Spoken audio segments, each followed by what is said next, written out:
Hello here, the Puddist and the Diddlist, here on stream today. Say hi to the people.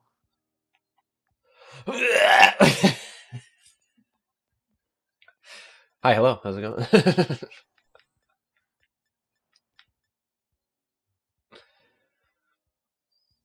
let me pull up my windowed view. Yeah. So, have you done any of the BBQs yet? Have you Yeah, I've done some of them. But I haven't like redeemed any rewards. Okay. And I also like haven't done any of the story of the second DLC yet, really. I've just explored around the area. Okay. So, the idea of the BBQs is I'm pretty sure you should be able to do the group ones. So, like, you have, like, your small ones. Yeah. Where you do so many. It looks like those are tied to individual people, so, like, I can't help you with yours. Do you think so? Or Which do you is a think little lame. if the other person does yours, it will just complete it, maybe? Maybe it's just saying, like, that's the I one don't that know. originated from that person. Yeah. Hold on, let me go pick up Oh, an item. maybe. Pick up an item on the ground and see. Yeah. See, I have picked up an item off of the ground. Has it updated? It did, Yes, it yeah. did. It said There you it go. changed to 3 out of 10. Okay. Okay, that's cool. Yeah. So now we can just run around doing those little missions, which I love these little missions. I think they're really fun. I thought that was a shiny Fibrava. I And almost then fucking lost my shit in 2 seconds into the stream. every 10 missions you do, you'll get like a bidder mission. Yeah, I've And gotten then if you're some of them. playing with other people, then I think like then it's either like every 10 of the bid missions or every often instead of a bid mission you get like a group mission, which gives you even more points. Mhm.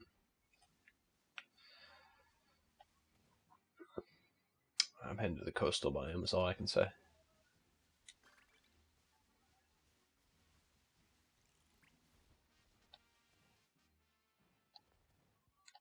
Parkour.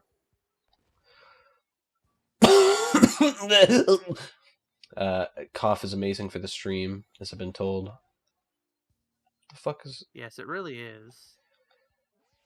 I really should press my mute button on the stream. just just for the moment of truth. Well, I do have a mute button for the stream. Which the fuck is the coastal biome? This is the coastal biome. I'm in the coastal biome. Okay. Yeah. Did you know that the coastal biome, all the tracks in here have samples of Unova music in them? Hmm. And the coastal biome actually samples the best song from Gen 5.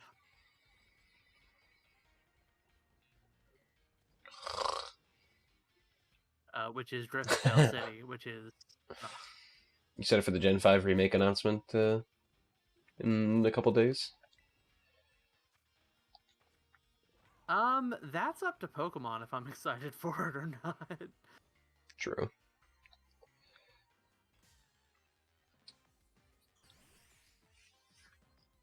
Listen, all I'm saying is, as one of the people who gave BDSM the benefit of the doubt before it was actually released, if they It's do it not again, its I'll be name. very upset. Well, yeah, it is. Brilliant Diamond Shining Pearl. No, he said. Yeah, it is. Hmm.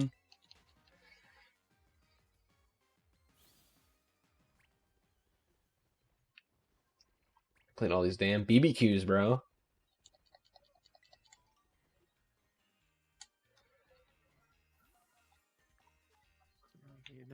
Oh, that's funny how there are two pickup items at the same time. That's fun. Here we see the But beautiful yeah, Numal taking a nice walk. Yes, dude. Okay. I'm not sharing that photo. Goodbye. you're not sharing that photo with me? Battle a wild Okay, terror give Pokemon. one I got that second. one done. I'm right next to one. Oh, heck yeah.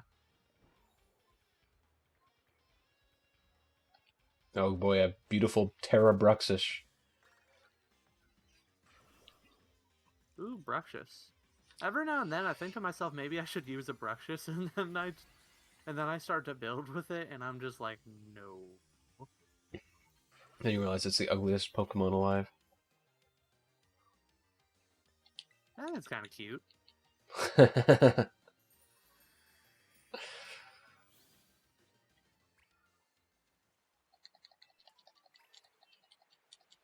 Terrorize your Pokemon to defeat a wild Pokemon. I could get this one because Flydon just literally snuck up on me.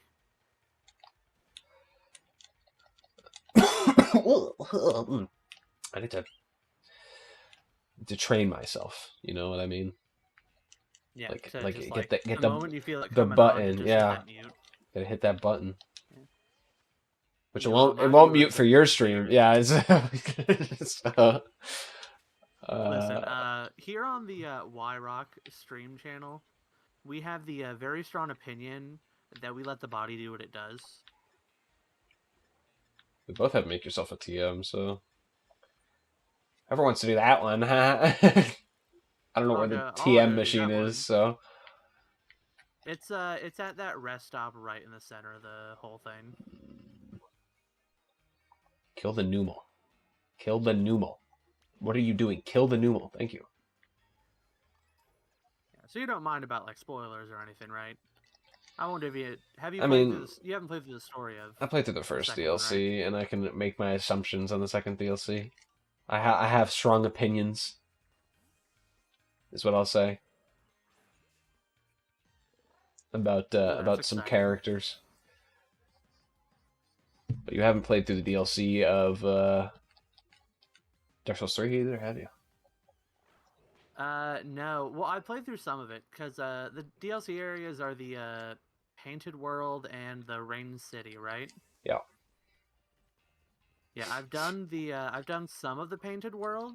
That was actually like I started that way early. Like I tried to go through it like as soon as I started the Cathedral of the Deep, and then I'm like, you know what? This is a bit much, and then I left. And then I came back and did a little bit more, and then I'm like, okay, I'll come back later.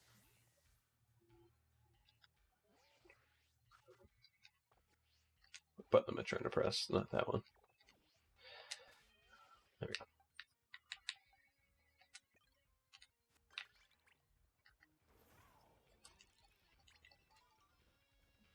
Guess who's already auto-battling? Heck yeah, putting in the work. Um, So,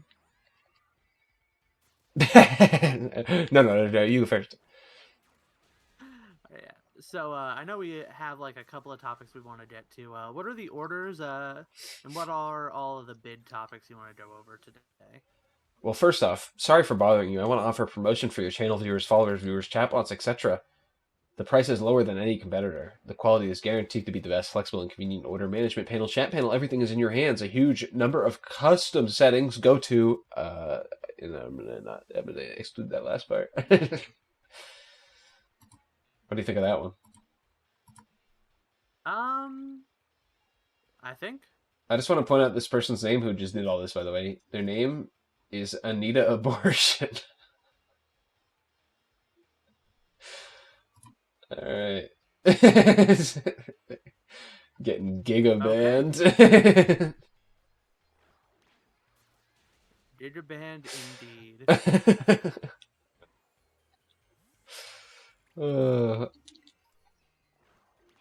People really be out here doing this stuff.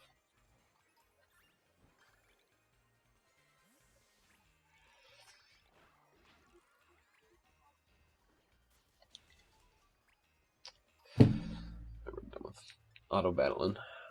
Done with that. Please get off of me. Please Did get I off not of me. share that primer? You're a piece of shit. I'm in a menu right now, and there's a there's a fucking what's his name, the evolved Numo on top of me, just sitting there. Well, it won't move. Oh, Camerupt. He's like, why wasn't I in the documentary? Get off of me.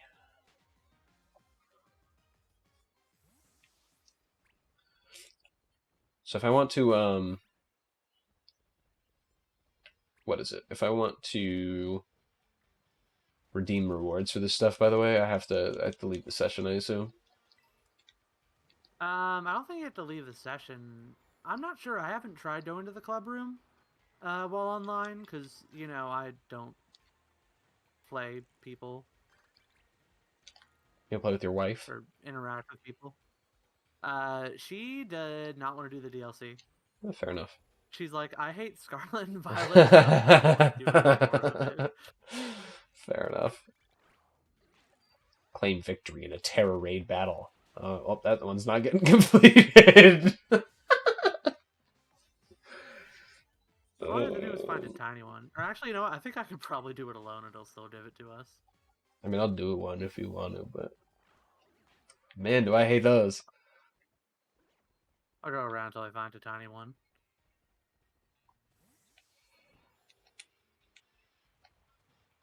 But if you wanna,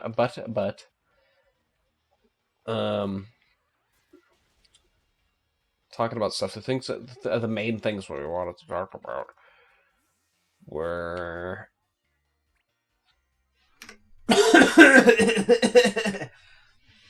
All right, I did it that time, except I muted myself on Discord instead of on stream, which was the reverse of what I was supposed to do.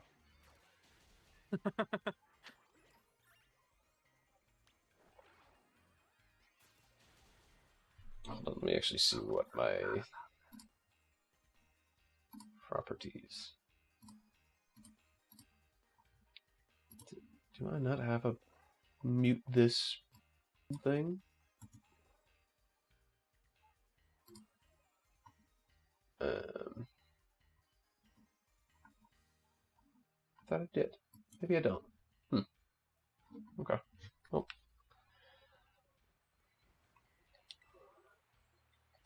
This is why. Oh, I forgot you can't check other people's crystals. Yeah, it's very cool. Yeah. I forgot about that factor. It's very cool. Okay, I found a 3-star Geodude. This one will be easy. Sure. I just click at the join button when you do it, right? Yes. It should be, yeah.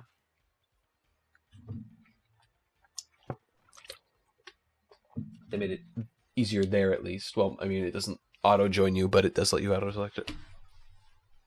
But we have this game to talk about. We have all of the other assorted crap to talk about. Yeah, so I think the big one for you was the Pokemon DLC. The big one for me was Dark Souls 3. Yeah. Although I did also finish 2, so I might just talk about Dark Souls generally. But Dark Souls 3, I have a lot of complaints about specifically. Mm-hmm.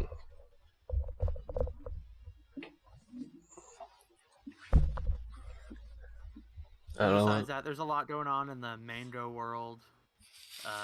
This is a Lowland Geodude. Oops. Yeah, you can tell because of the sick hair. Shouldn't have brought Weasel. Should have. Oops. I mean, I'm probably going to one-shot it, so it's fine. It's only a 3-star. Yeah, but it's shiny. It doesn't show if it's shiny before the raid, right? You have to wait till you catch it. Or does it show it's shiny in the raid? I actually don't remember. You can tell how much we loved the raids content in this game. God, I hate the raids. I did eventually give up on doing the seasonal 7 stars. I haven't done the last 2. I can understand why it's not fun without people, and nobody else was doing them. So even with people, it's hard to say that it's fun. Yeah.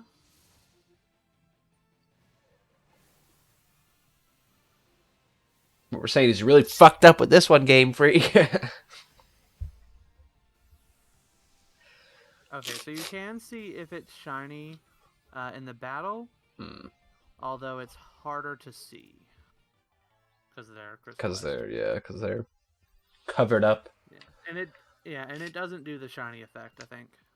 Yeah, of course not. Why would it? We here at the Pokemon Company hate shiny people. So people who like hunting for shiny. So why would we give them anything? I think the only Pokemon company hates everyone that plays these games except for actual babies.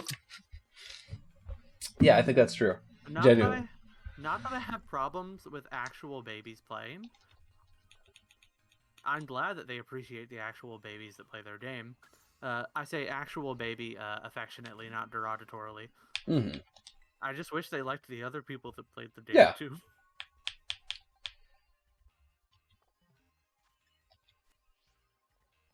It's like I don't mind, some people getting preferences, Charizard, cough cough. But it's like I'd like to also, not be reminded that I'm a second class citizen every time I want to play one of these games. So. Yeah. Terror raids would be lots of fun if like everyone had like the vast amount of like already trained up Pokemon. Well, it's And almost like like they had a resources system in the to play last through the game. game. It's almost like they had the systems in the last game to combat this by giving you rental Pokemon when you did raids, or something like that. It's almost like they had the idea already figured out and they regressed for some fucking reason.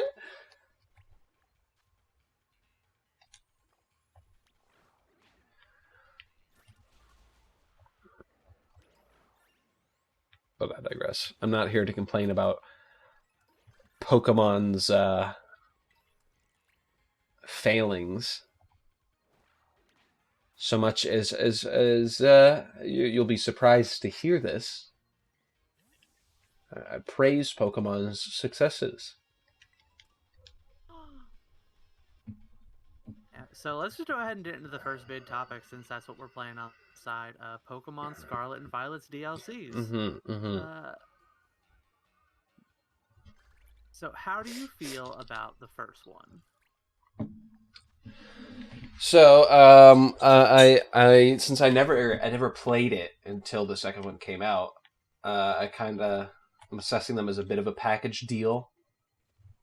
You Mm-hmm. know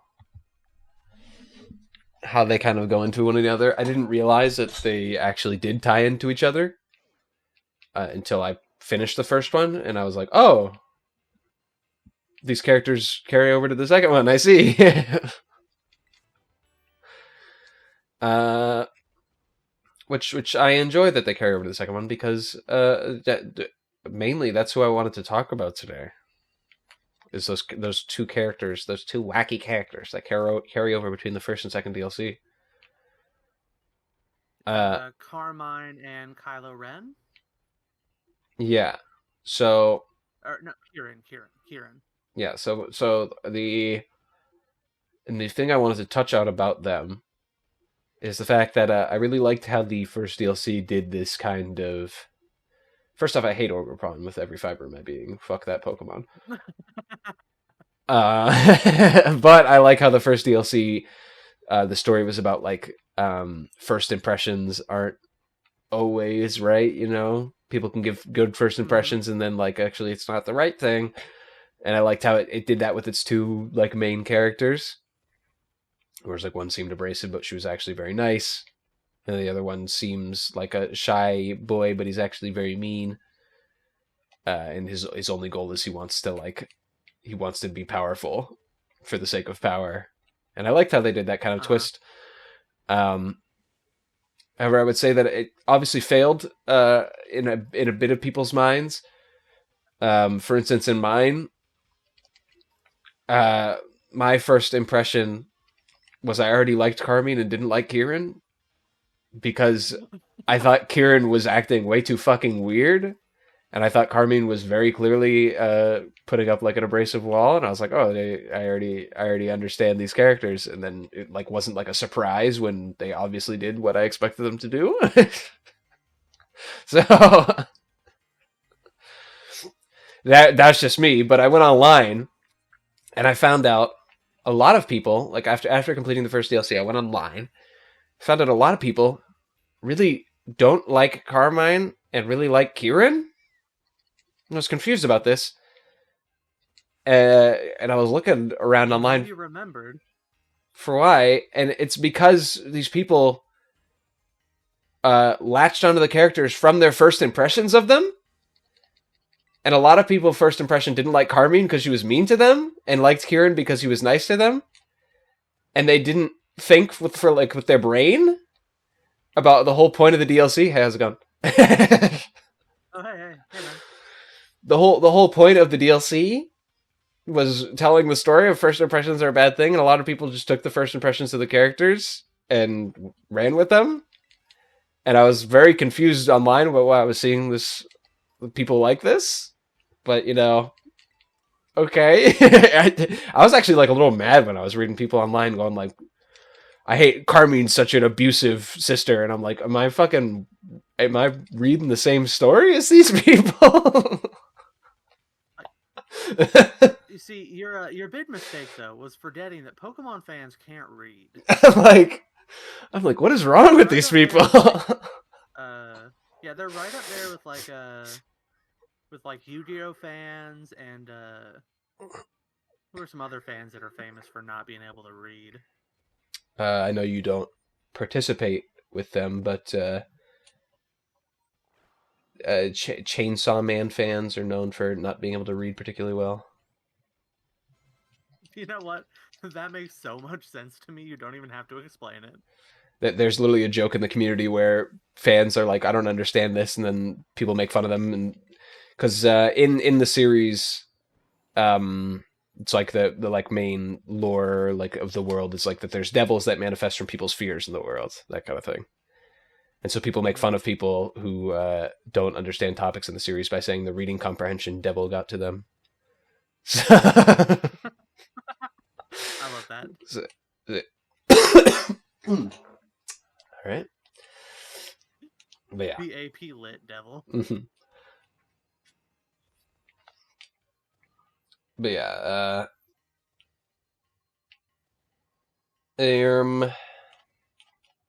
what else am I trying to? That's very funny. See, I was on the boat of I loved them both from the word go. Mm-hmm. Mostly just because, like, the fact that Kieran's like an awkward little stupid boy. Right. When I say I disliked You know, Kieran, it wasn't like grow I was up. like I fucking hate this kid, but it was more like it was like the awkward kid, and I was just like, yeah, I'm annoying awkward kid. I don't really care about him. Whatever. And then I just got proven correct in my opinion. Is all I can say. Yeah. And then Carmine, from the word go, I loved her. She's so great. Yeah, and it was very clear every scene she's in. in every scene that she was in as well. Like when it very clearly showed that she had a heart of gold, but was like hiding it behind a rougher exterior. And people were like, "She's abusive." I'm like, "What, bro?" What? Huh? I especially like that. And this is the big thing is that the characters are kind of allowed to make mistakes and be wrong about things, both of them. Yeah. And I just think that's a good thing by Well, the standards of a Pokemon game. And that's what makes a good fucking story. I saw people online, they were like complaining. They're like, why couldn't we tell Kieran the truth about like what happened? Like, because his fucking family was telling us don't tell him because it's not good for him. He's going to do something crazy if we tell him. And then, spoiler alert, he's listening in and he does something crazy. Like, literally, why can't we go against his family's wishes and tell him, like, obviously, people's families aren't always correct in things, but, like, in this sense, they were correct, and also you just met these people, like, 45 minutes ago. Maybe you shouldn't just be rude as fuck to the family's wishes of people that you don't really actually know. Yeah. And it's like I really liked those scenes in particular because it's not like the camera work was phenomenal, but like like they were using it in interesting ways. They were framing things, and like the kind of complexity of that situation of just like they probably should not have just locked Kieran out of something so important to him, But like, it was admittedly a delicate situation. You can understand why they didn't want to tell him, Mm-hmm. or heck, why they didn't want to tell anybody. Mm.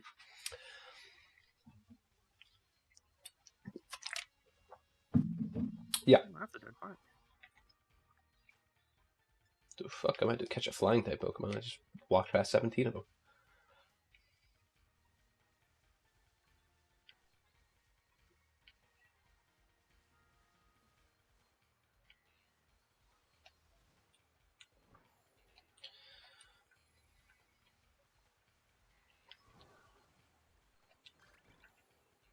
Oh, give your Pokemon a nice washing. Do you want to do the washing, or do you want me I to? don't even remember how to do it. Okay, I'll do it then. You go into camp and then talk to them, Mm, or picnic, not camp. That's Sword and Shield. I forgot. I had this sorry. confused with a better Pokemon game for a second. Yeah. It's so strange how that's how my opinion of these games came out. I did not expect that before the games came out that I was gonna like Sword and Shield so much better than these games. Hey, you know what? I don't hate Pokemon Scarlet and Violet like near as much as like you or my wife do, but I'm still 100% of that opinion. It's not even. It wasn't even a hard bar to. It like Sword and Shield was so bad compared to past Pokemon games, but like it was still better than this. I don't know how to put it better than that.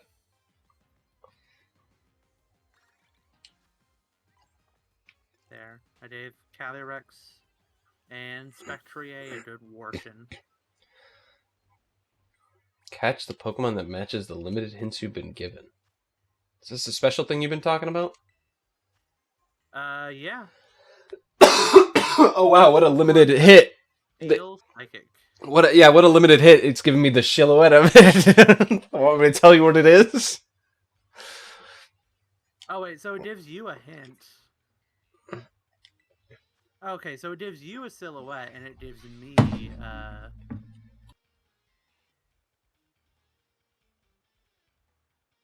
Oh, that's really neat, actually. I really like that. It gives you the silhouette, and it gives me the typing. I think it's a little Obviously, unfair. the silhouette will kind of give it away. Yeah, I think it's that silhouette just kind of gives it away. It's Beldum, by the way. Okay. Had to be either Beldum or Retain. Do you want to race to see who can catch it first? I have Even though it's no not fair, 'cause I fucking can idea literally where it fly through the is. sky. I have no idea where it is. Yeah, I can also literally fly through the sky at will. Oh, that's great, by the way. Post game, like you have to finish the second DLC completely, but you get the ability to completely fly through the sky. Oh, like a Legends Arceus. No, even better. Like you can literally like go up as much as you want, control freely. Well, surely it'll be great for the frames. Also, that being said, though, you know, like the obvious thing that there's the obvious thing that you expect from a Pokemon game that gives you like something as cool as Freeform Flight, where it only lets you do it in the second DLC. Mm-hmm. Turns out, no, you can do it in all the maps. It's great, really fun. There you go. It's also really fun to look at just how sparse the main map is compared to the 2 DLC maps. But it's also a lot wider, so I don't blame them too much.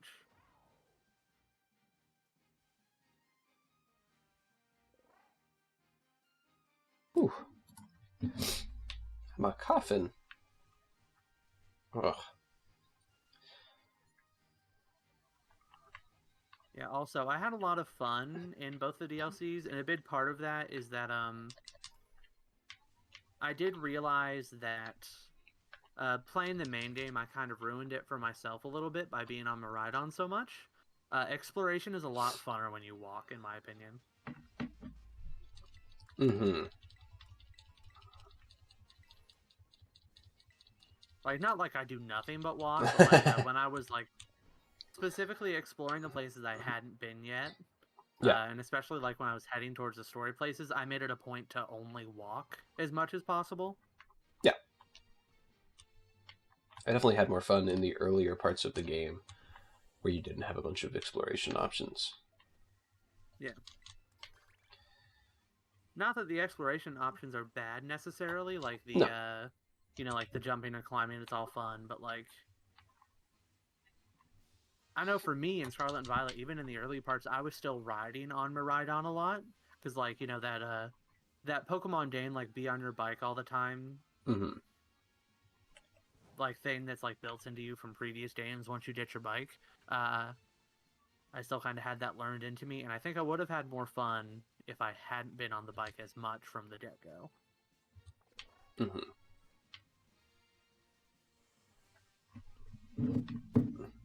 Hitting the bell, Baldum. But you want to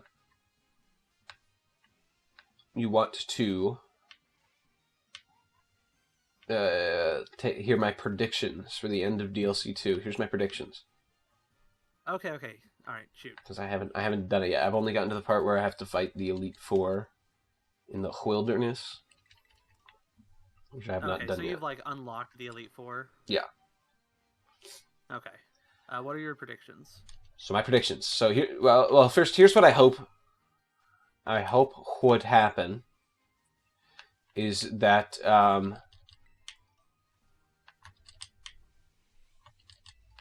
Carmine grows a bit of a spine and actually like stands up to her brother a little bit. And Kieran will he'll lose. He'll realize that power isn't everything, and he'll be a better person, but he'll also continue to be like a super powerful Pokemon trainer and be very confident in himself as opposed to what he was before.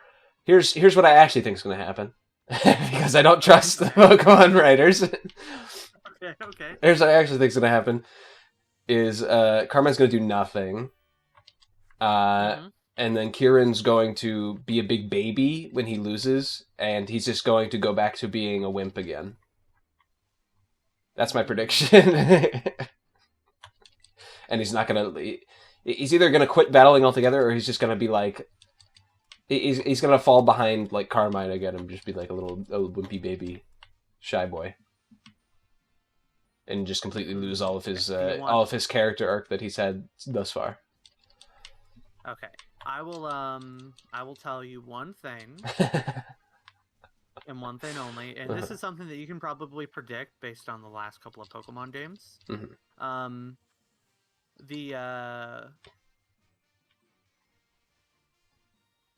The sort of like what's the word I'm looking for? The climax, like where the legendary Pokemon gets involved. The climax battle is really good. Mm. I mean, obviously, mechanically, there's not going to be, like, a ton to it. Like, it's not going to challenge you out of your mind. Unless you, like, take steps to keep yourself kind of underpowered so you can have a bit more fun in that respect. But, like, but narratively, how the final battle works is very good, in my opinion. Okay.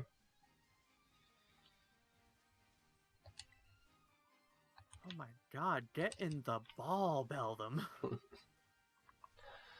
Well, their species is known to be hard to catch. One of the hardest species, actually the hardest normal species to catch besides legendaries in the game.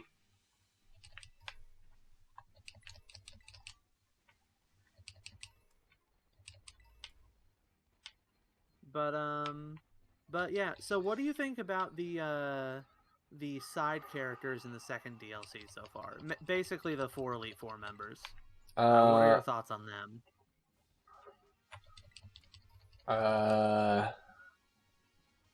There's if you have any. I'm trying to remember. There's Fire Kid, Glasses Girl, Toothpaste Head, and someone who's very forgettable apparently. Lacey, the berry girl. It didn't help. Oh, yeah.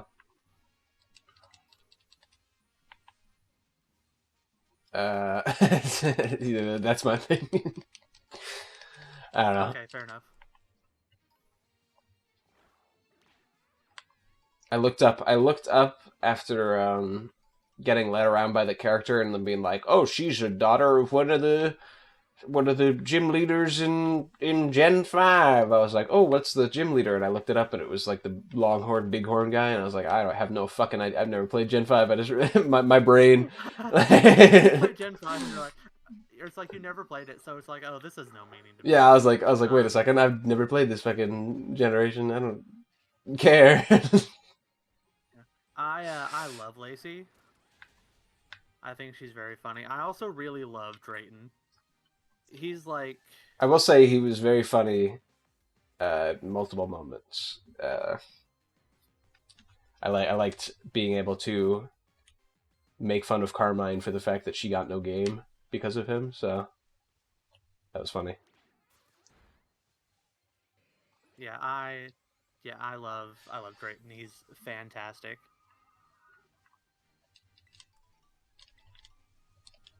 Yeah, I do think he's at least I a know. humorous character. I And also think the other ones are good too. One fun thing, and this is like post game for the DLC basically, is that you'll be able to have daily battles with them, like in the club room. mm, And in that club room, you actually get like conversations between them. Like there will like be a couple conversations for each pairing between the four of them, like every day.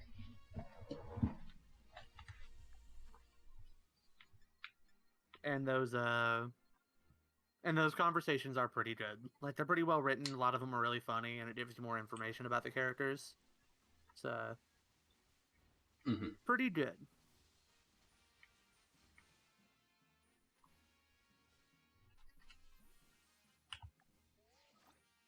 So yeah, I'm glad that you enjoyed the first DLC story. yeah, I know I I personally thought really enjoyed it. it had a point. It had a reason, and it executed on it well. And I was like very surprised. I was very pleasantly surprised, and I was even more Hmm. surprised when the characters showed up in the second DLC because I didn't think that was gonna happen. I It's like legitimately it's didn't realize very the DLCs were connected until I saw them, and I was like, "Oh, that makes sense." yeah. It's like a very small, to the point, and self-contained story. And hmm then in the next one, we did another small, self-contained, to the point story that is connected to that first one, and is just all around like really solid.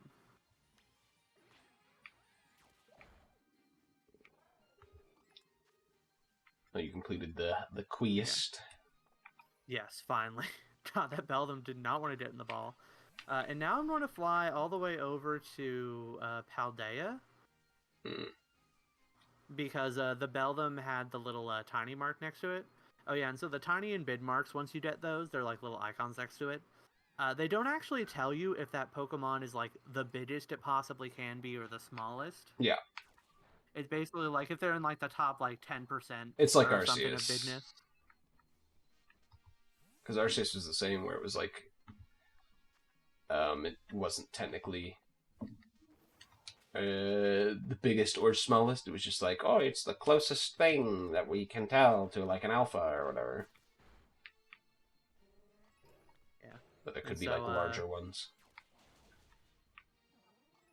yeah, so you can't actually tell if you would get the teeny mark or the bid mark from the NPC that you have to talk to get it. You can't actually tell until you take it to her, That's funny. even if it has one of those marks. But it does make it like it narrows it down a little bit at least. All right, back to Blueberry Academy. There is one thing in reference to DLCs that I want to talk about, like a little story. I've actually kind of written this up. I kind of want to like publish it as like an article or like a blog or something, or maybe make it into a video. hmm But it is my favorite moment from either of the DLCs, and how I wish Pokemon games were designed the entire time. Okay. Uh, So basically, the most fun I had in either the DLCs, and I did have a lot of fun in both of them. The most fun I had was specifically in catching a Feebas. Okay, in that top area in the first DLC. Yeah. So basically, Explain to me because my like when I was experience is building. very different. So when I was building, so when I was filling out my decks, the completion reward, because the completion reward for the deck is really good. It gives you extra, freaking gives you extra shards for every terror raid that you beat. I saw that. Yeah, So really useful. yeah, I saw that. That's why I didn't complete it for the first DLC. But so while I was doing it, I I was like, okay, so you know what? If I have any of these Pokemon that I like use competitively in my previous games, I'll go ahead and just transfer those up and add them to the decks. But if I don't, or if I only have the evolve form, I'm going to take the effort to go out and find them, just cause. And Feebas was one of those because I had Melodic, but instead of breeding for it, I decided, okay, I'll just go ahead and try to catch one. Clueless. So I look it up on the Pokedex, where it goes,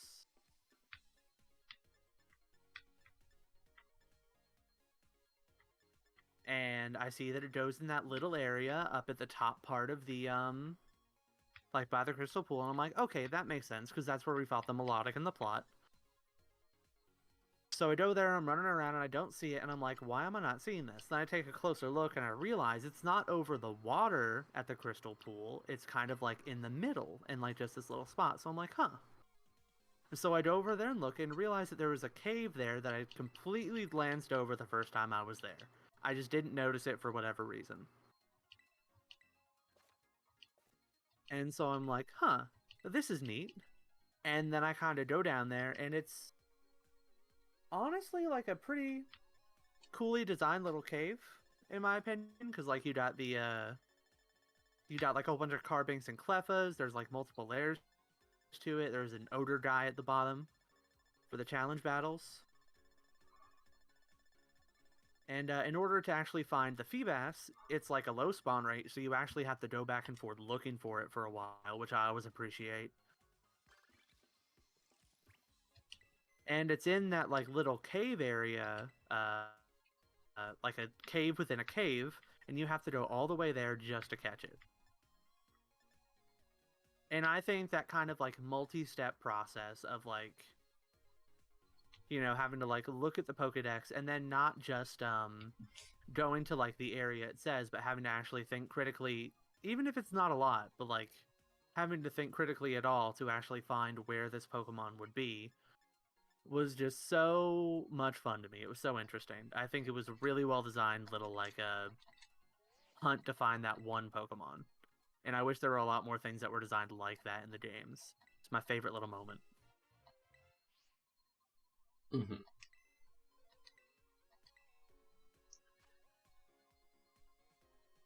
Well, I was annoyed by it. So Did you not have a good time looking for Feebas?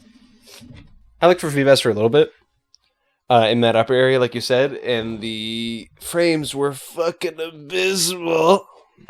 Oh yeah, the crystal pool is bonkers. But I got two shinies, and I said, you know what? Good enough for me, and I left. But you got two shinies up in the crystal pool. Yeah, that's the two whatchamacallums that I got. The two gear boys. Oh yeah, I saw that you shared that. Yeah. So I got those like That's back to so back, and funny. was like, you know what? I don't think I'm done here. Let's see, got a fairy type and a flying type. So I see now that in order to get more biodiversity, I need 3,000 fucking BP in each of these fucking Oh zones. yeah. The biodiversity, by the way, is it's just starters. That's what I thought. Yeah, that's what I heard, that you can get the starters. Yeah, which I kind of like. It's a nice Didn't mean to do reward. that. I think. I kind of wish. I'm a little mixed on whether or not I think it's better that they don't tell you what starters are where. Until You actually get it and then go exploring yourself. People when they just I'm a search little mixed on online. that. People just searching online Oh like, yeah. which one is it?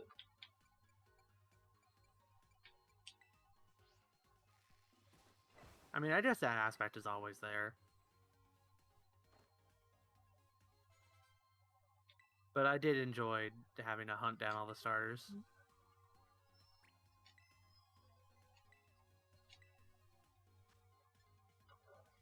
Like, I do think that I really also really like the map design in both these games. I don't like the amount of frames we have. Yeah. I think that could be a lot better, personally. But I do like the design of the maps. I think Kitakami in particular. Hmm. That was a loud bang. I think Kitakami in particular, like the kind of like circular structure of it, is really fun to run around in. Like, it's also really interesting. Did you do the photography side quest? Yeah. Yeah, I also really like that one. That whole thing is fun. I did like it. I also liked the character from it. Oh yeah, she's I'm looking at her. I'm fantastic. looking at her right now. Uh, I do not want to know what's on your screen because I don't think it's safe for work. Okay. The, I the did. first I thing did that think. popped I into did my think. mind I was did you think have the her. camera pointed. No, I literally was coming out of the club room, and she's right at the entrance of the terrarium. Oh, sorry. I thought you'd like have your camera pointed like really close to her. That's my bad. I shouldn't have such a low opinion of you. What the heck, man? However, I will say during her quest in the first DLC, I was like, "This is kind of weird that she's like, let's go sleep in this tent together, child who I just met." I was like, creep me out, lady. I'd say it's safe to say that we're teenagers, like mid to late Yeah, teenagers at least. but she's definitely an adult.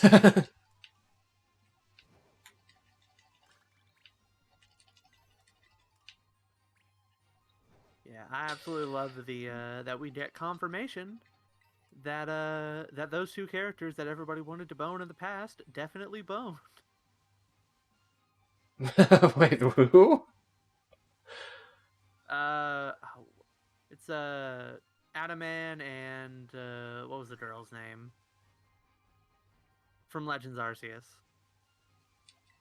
The two wardens. Yeah, I see. I get you.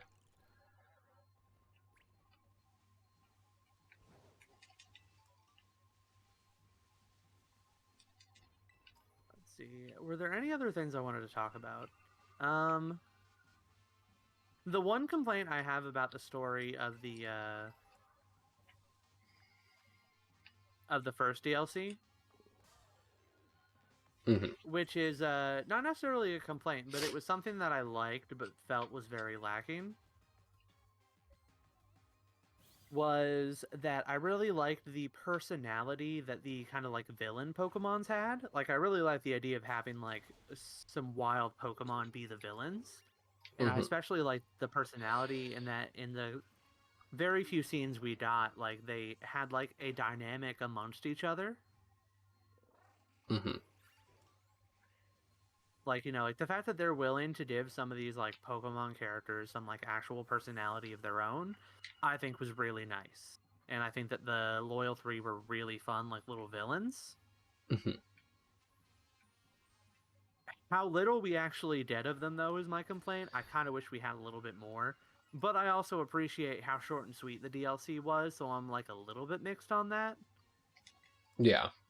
But like, I did really like what we got. Just wish we got more, Yeah. or at least a bit more of them interacting in particular.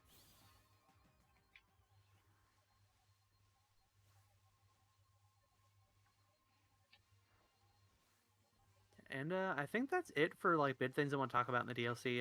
Definitely we'll have to do a post hoc stream once you finish the story for the second one. just to kind of talk about that. And I'm proven right in all my predictions. Well, considering that you predicted two opposite things, it's very likely that you're right. Wait, no, I predicted the one that I wanted to happen, and I predicted what's Oh actually going to yeah, happen. that's right. I said when I You had a if prediction and then a wish if list. the story if the story was handled by competent people is was what the first one was, and then the second one was what I think is actually going to happen.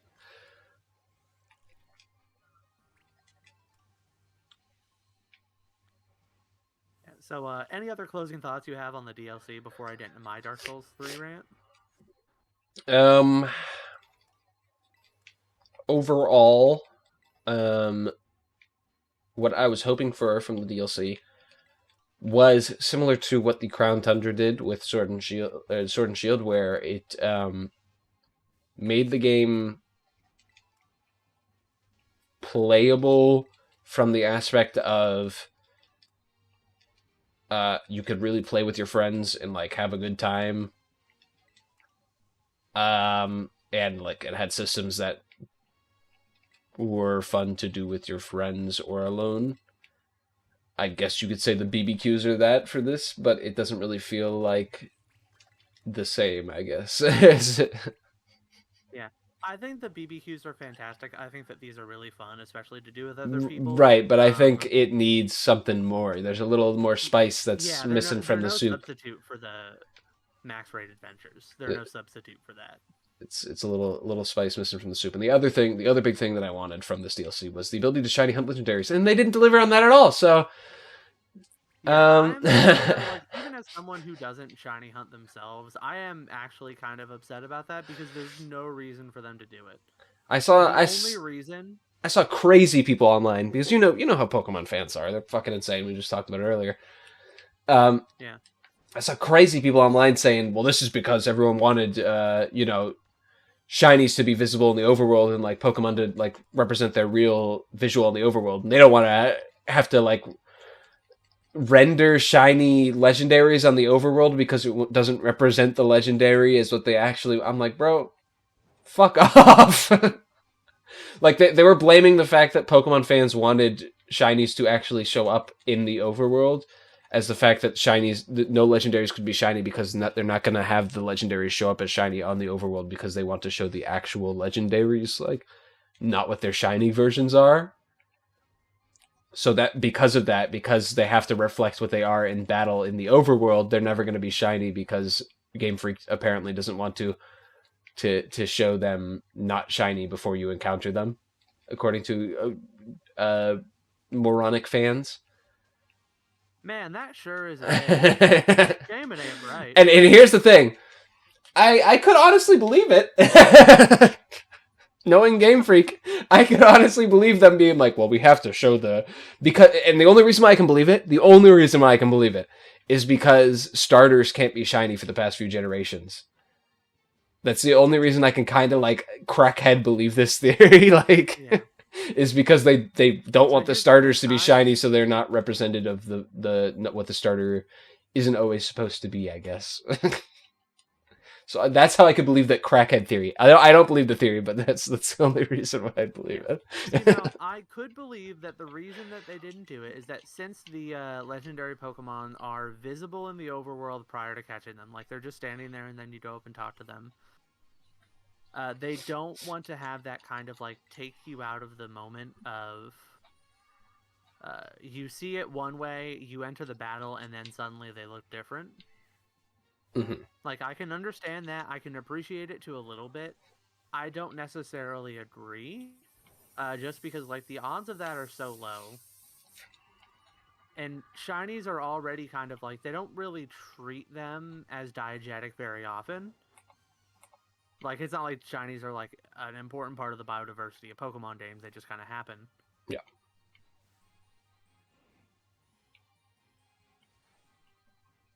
Oh my god. You get a shiny? Is... Yeah, I did. I just got a shiny stick. Oh, heck yeah. What timing? Yeah, oh, and it's pretty cute, too. It looks like a freaking what do you call it?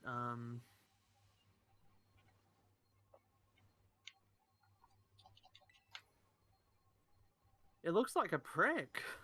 I mean, yeah, it's Meowstic. Yeah, because basically for the female Meowstic, it's just it's still white, but all the parts of Ooh. it that were like blue are now blonde. So like my girly here, she literally looks like Richie Rich.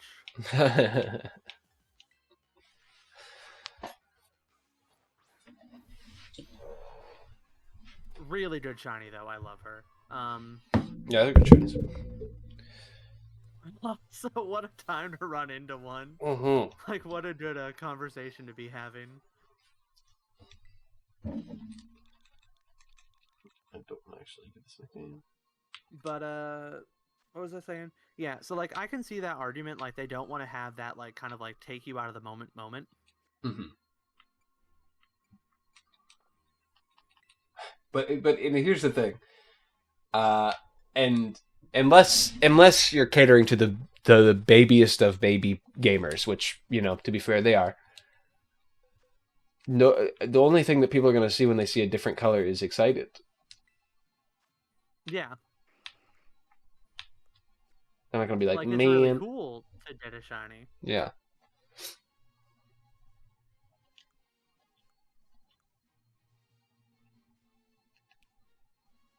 Yeah, like I think being able to have that the shiny hunting experience, like that enjoyable experience for your players, plus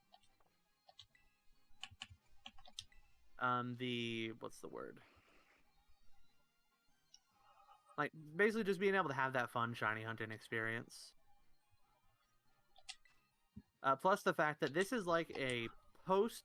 This is a post game of a post game of a post game type of thing, right? mm-hmm. Like to get some of these legendary Pokemon. Like it takes a lot of like time investment to get to them. Mm-hmm. Anybody who is going to get to that point should have enough of an understanding to know or to like give the game the benefit of the doubt at that point, right? Mm-hmm.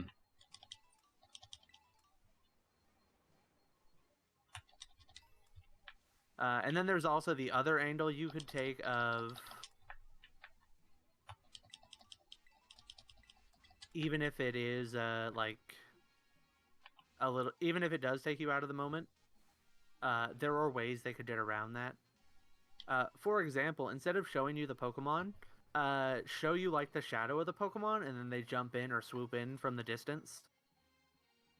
Like have an interactable object that stands in for that Pokemon, and then Yeah. the Pokemon shows up in battle.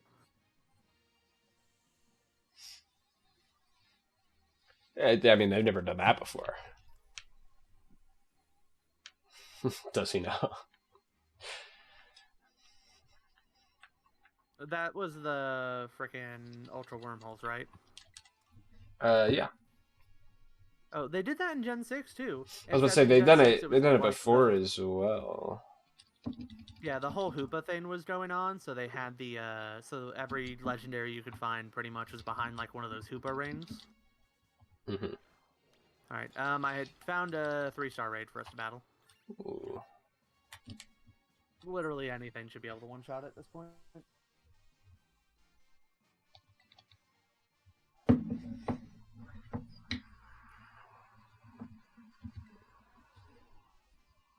But yeah, yeah, I'm definitely in agreement with you on the shiny hunting stuff. It's just annoying. Yeah. I'd like to, even if it's just like normal like soft resetting encounters. I just like to do it. Yeah, like even if they decided to be like, oh yeah, by the way, shiny charm doesn't apply to Yeah. legendary Pokemon. It's like, Even if okay, they but did that, I'd be like, okay, heck yeah, that makes it a little harder. But you know, shiny hunters aren't going to complain about. Well, some of them will. If it's a Pokemon fan, they're going to complain about something. But yeah. I mean, honestly, they're probably going to complain about it being too easy most of the time. I've seen actual complaints about people being like, "There's too many shinies in the second DLC. I can just fly around the area and get a bunch of shinies." And like, in 10 hours, I got 10 shinies. It's like, okay, sorry. Hey, that's not hunting a specific Pokemon, so it's weird to complain about that. Like, getting random shinies is fun.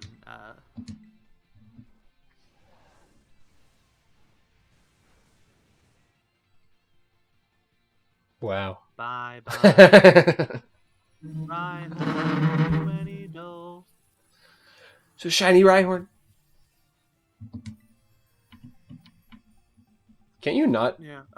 catch these as well from these raids? I can catch up. Yeah, I'm just not bothering. Well, no, I'm saying like, isn't because in Sword and Shield, uh,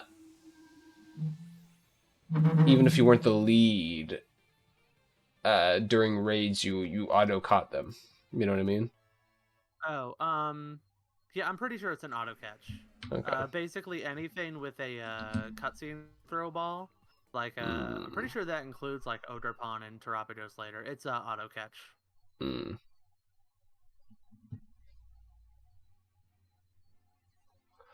Oderpon, fuck that stupid fucking fight, boy. Oh, I love that fight. I could tell that fight wasn't for me. That fight was for the people that. Ooh, I can get advanced quest now. It's in BBQs. I could tell that was for the people that like play competitive. To be like, they did try to be make like, that Pog, I this is what Ogrepon can do, Poggy. Like, I was like, I was not pogging. I was like, I have to fuck this. It's like you think you're done, and then boom, third Terra, fourth Terra. I mean, I didn't like the Mon to begin with, so. Oh, really? You're not a fan of Oderpon? No. You're not a fan of No. Girl Dinner? I've said it like it is before. I'm not a fan of Mons where it's literally just a man, like it's just a person. That's sexist. Oderpon is a girl. Whatever. It's literally just a human in a fursuit, essentially. Okay, that's fair. It's the reason why I hated on Intellion so much last generation, because it was literally just a dude with his big fucking yowie hands in a fucking scaly suit. And it's the same thing. Oderpon's just a kid in like a fucking ogre suit. I wouldn't even call it an ogre suit. Like, it's literally just like a shawl. Let me see this photo. How do I actually see the photo? All right, well, Pokemon, you've done a wonderful job at letting me not see that photo. I pressed Y. It showed both of us standing there awkwardly, and I didn't see any button to see the photo, so I just left. That's funny.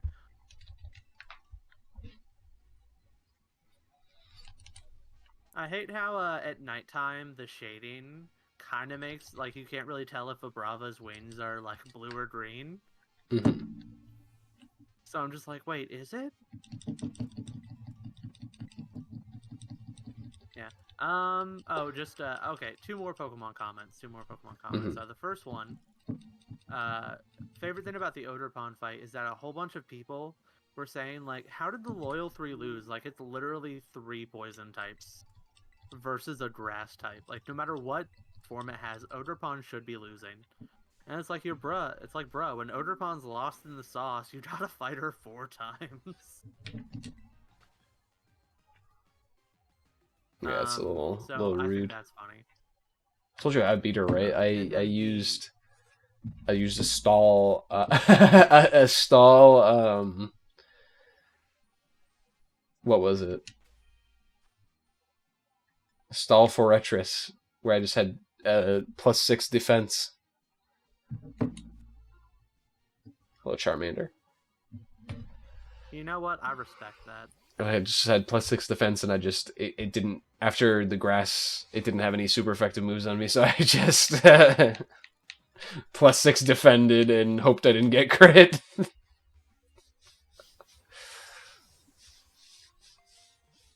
Kept myself at full health because if it crit me, it almost killed me, so I just kept myself at full health the whole time. Oh, yeah. Oh, and that must have been really annoying for you because, whatchamacallit, Ivy Cudgel has a high crit rate. Yes. Which is very cool, and it reset every single form it reset, so I had to wait out 10 turns of it. Ivy Cudgeling each turn. Meanwhile, Urshifu. Urshifu last gen, let's not talk about that. Yeah, let's not. Let's not talk about Urshifu this gen. God, I hate it so much. Freaking fighting panda. Speaking of dudes in a fursuit.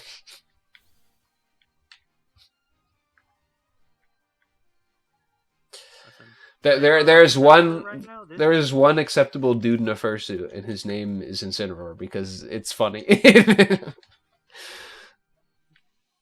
Because that one's literally meant to be a heal Pokemon where it pisses people off, and it both successfully pisses people off, ironically and unironically. So, listen, I am still so upset about those Gen 7 leaks, where so many people were hating on Incineroar day one. It's like, oh, another firefighting, and everyone was so upset. And then the reveal trailer happened, and it was Fire Dark, and people are like, oh. I'm still upset at those people. mm-hmm.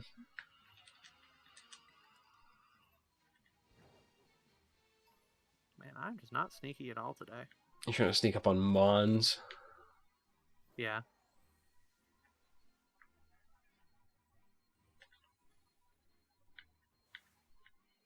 I did catch a Vibrava with a mark, but it was just the sociable, which I already have on one of my shinies, so I don't care.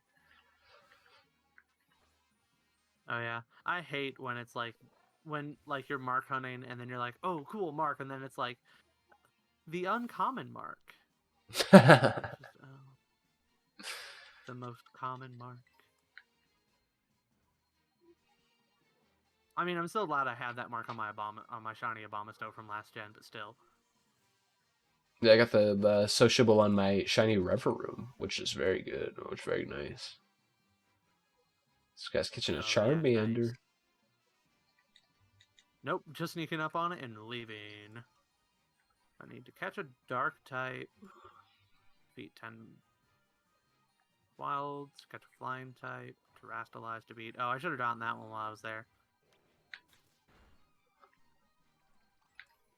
Yeah, I did a little bit of mark hunting recently, and I do still think mark hunting is fun even with this, because you can mark hunt until you get a good one as opposed to just mark hunting until you get a mark. Yeah, specifically I got 2 good ones. One of them I actually ended up getting and then using at the regional I went to, which was Riolu the Kind-Hearted. I thought that was a really good one. Wait, don't kill that Mon you're fighting yet? Why? Because I need to take a picture of a Mon battling. Hurry up. Hurry up, hurry up, hurry up, hurry up. I took a picture of you. I don't know if it worked. I guess it did, because I don't see the thing in there anymore. Heck yeah. What? There, yeah. There you go.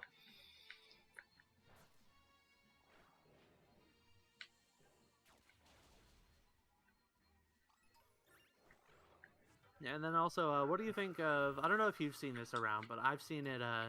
It's like one of those because the whole quote retweet chains have been going around a lot, where they're like, do something, and then 1 million people respond or quote retweet it. And one of them's like, what game is actually really good if you don't have a little bish in your ear telling you it sucks? And I have seen so many of those with Scarlet and Violet.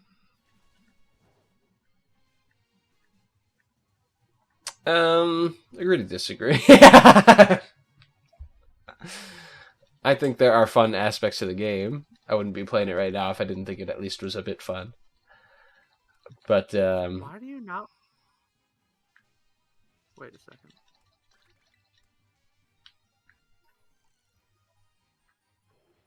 Oh, it's a Terramon, that's why. I'm like, oh, it's not showing up as Terra because it doesn't want to spoil you. That makes sense. That makes sense. I was like, this Zebstrika does not look shiny. Why is my Fluttermane refusing to put the hurt on it? You never know. That one's kind of a little weird for a shiny. Yeah, but in case you didn't know from like the pre-reveal trailers and whatnot, it's a stellar Zebstrika. So it didn't want to spoil you on that, I guess, since you I don't don't even have know it what yet. that means. There's like a new type of terrestrialization where you're like all the types at once. It's weird.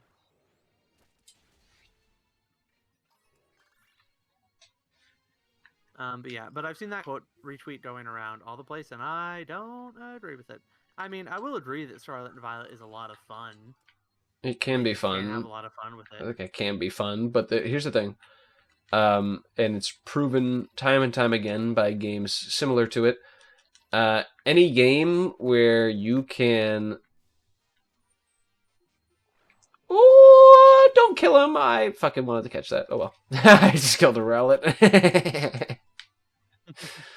Oops.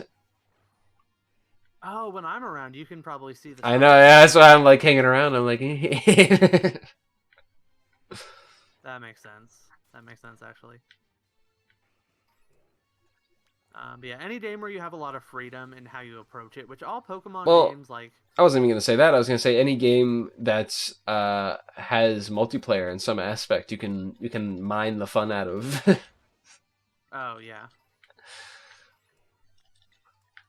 Like it doesn't matter if the game is doo dog ass, as long as you get another person along for the ride, you can rip into it together. You know what I mean? Mm-hmm. Oh. Oh, did I kill that duo? Yeah, that's all right. I'll sneak up on this Scyther. Get the catch a flying type and the sneaking one below.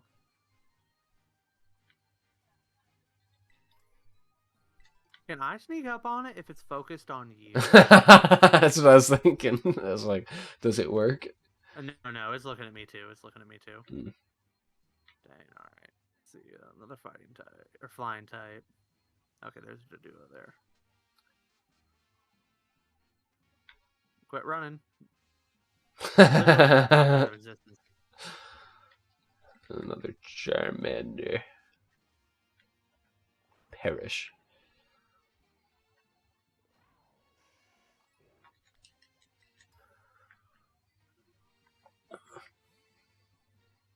I've actually come across less shinies than I thought I was going to run into, with how much people were complaining about it online, how common shinies are in these games, apparently. You'd have these people like flying around for hours just looking for shinies, and they're like, "Man, I found so many shinies." I hate how easy it is to find shinies as they fly around for hours doing nothing but keeping their eyes open. Their 42-inch monitor, they're 5 feet away from it. That pixel looks a little freaking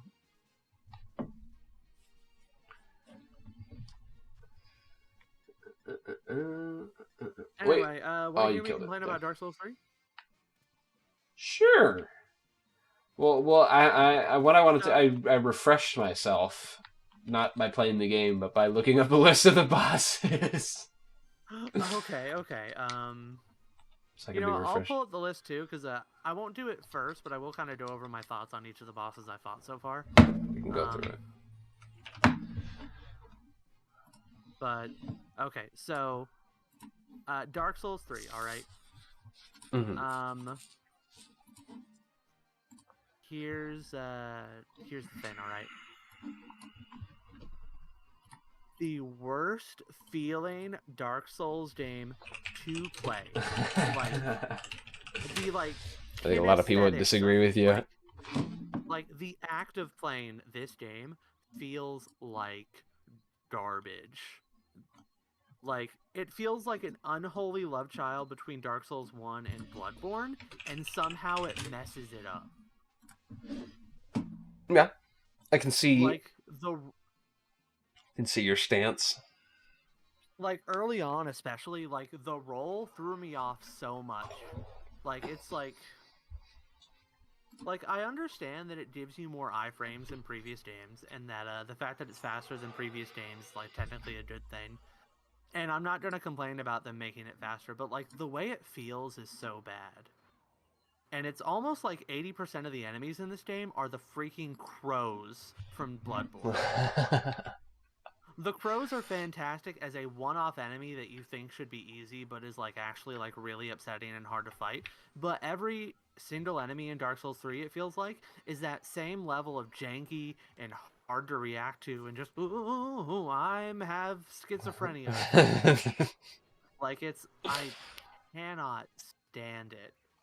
Like 80% of the enemies in Dark Souls 3 feel like that super janky level of just want to make you suffer. And I do not enjoy the game feel of Dark Souls 3. Mm-hmm. That's my biggest complaint with it, is just like the act of playing it feels worse. Even on the bosses that I do like in it, like it just overall feels worse. And I In don't my opinion. necessarily disagree with you, but I feel like because I also agree. I much prefer the slower and methodical like way that Dark Souls 1 and 2 handles the game instead of like Bloodborne and 3. I'm not calling them bad games, but that is the faster pace is a little different. Ooh. I'll make a sandwich. Oh, heck yeah.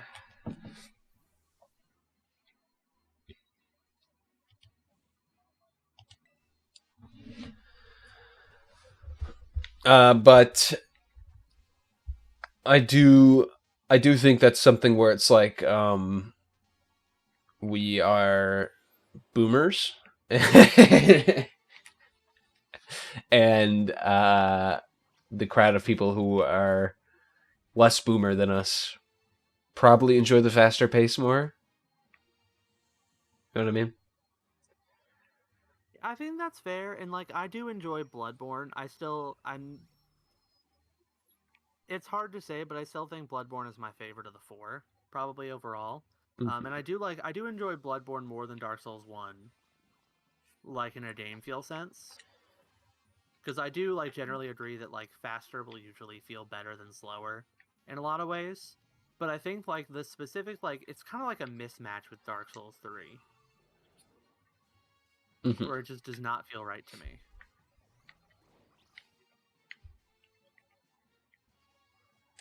Yeah, I definitely think it's a kind of weird mix of the two that I don't enjoy that much as the first two games.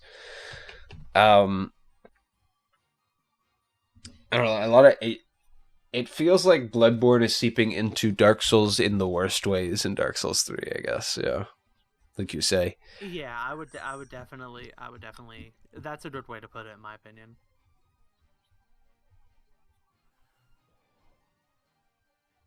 Um, yeah, we'll go over my complaints first because I do have a lot of good things too. Mm-hmm. Um, my next big complaint is something it's very specific, and that is there's this one moment in Lothric Castle. So like when you get to like the second half of Lothric Castle after you go back. Mm-hmm. And like the game is like very intentionally like it frames like it's right when you first see the pilgrims. I think that's what they're called, the big flying like kind of look like dragons but they're like made of branches type of things. Yeah.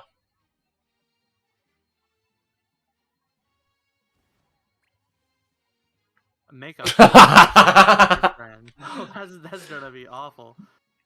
Okay, alright, yeah, so I think I need to start making the sandwich and then wait on you to click on the table, I think. I tried doing it before, but it didn't let me like add to it while you were in it. Okay. Okay, wait, alright, so tell me when you're in the picnic. Alright. Hold on, I'm bringing out Rever Room for this one because he's sociable. Should help. Oh, yeah. Oh, hey there, Rever Room. Welcome, welcome. Okay, so now I'm going to make a sandwich.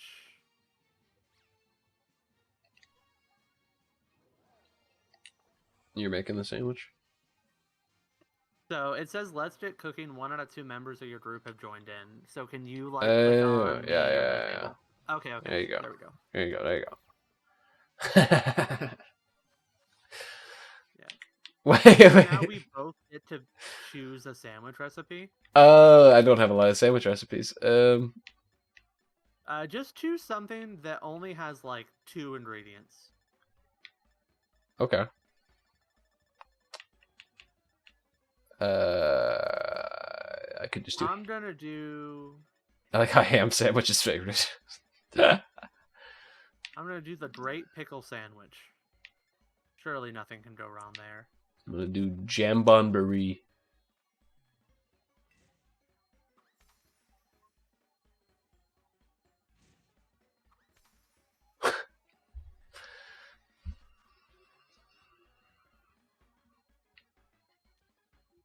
You have 10 minutes to make this. Wow. All right, yeah. So I do think ham first is pretty important. Yeah. As it is. As it is. Yeah. All right. Beautiful. And then we're gonna space out the watercress a little bit, I think. Mm-hmm. And then the pickles can go in between the watercress and the ham. True.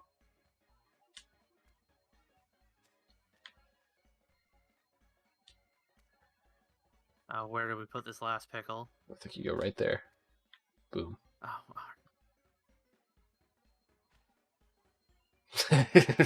It's, might be one of the worst sandwiches I've ever seen. If someone gave this to you, would you? No.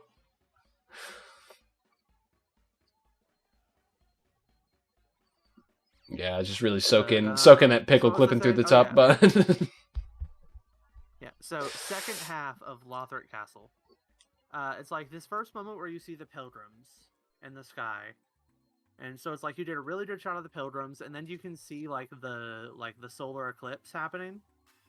And you can kind of see that, and it's framed so perfectly, like right as you're going up these steps. And then there's a whole bunch of stuff that just danks you and kills you. Right there. Right at that moment where it like is perfectly framing it, and that infuriates me. Like, obviously, you know, the game is all about like surprising you and killing you and making you adapt or whatnot. But on a moment of beauty, on a moment of making you like a revel in the beauty of the scene, of the terror of it, like that is not the moment they kill you.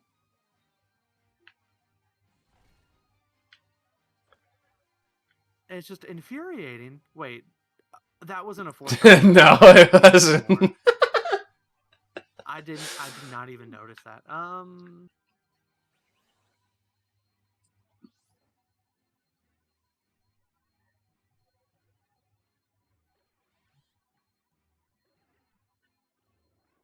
Ew, don't make those sounds.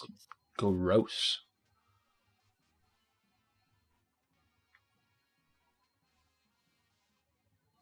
Yo.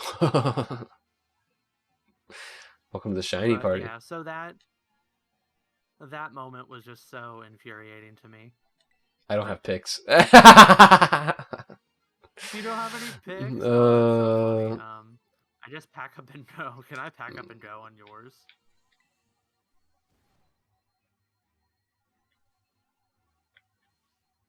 But yeah, that moment just absolutely infuriated me.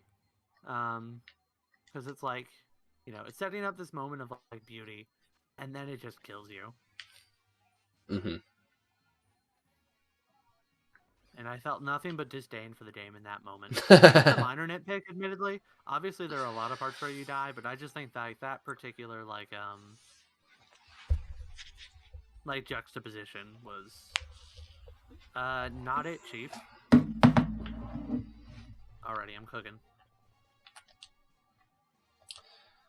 Well, so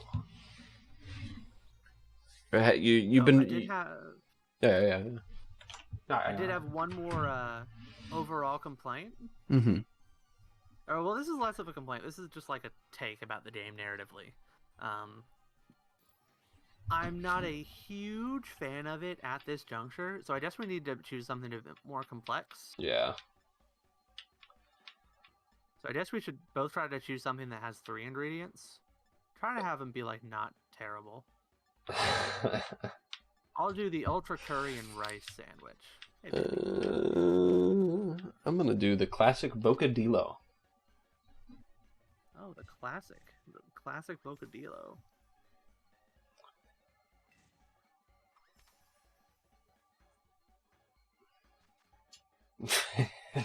Okay, so I think we do the prosciutto first, right? Yeah, prosciutto first. Oh wait, no. What can we see like the other things? Yeah, L and R. Or is it relying on me to move it? Oh, I see it. Cheese first. Cheese at the bottom. You give the cheese butcher. You know what I mean? Yeah, I agree. Wait. We should start the cheese at the right. Okay. Because since it's kind of raised up on the right, we can put the cheese on top of itself. Okay. Makes sense. Then the prosciutto, I think. Prosciutto.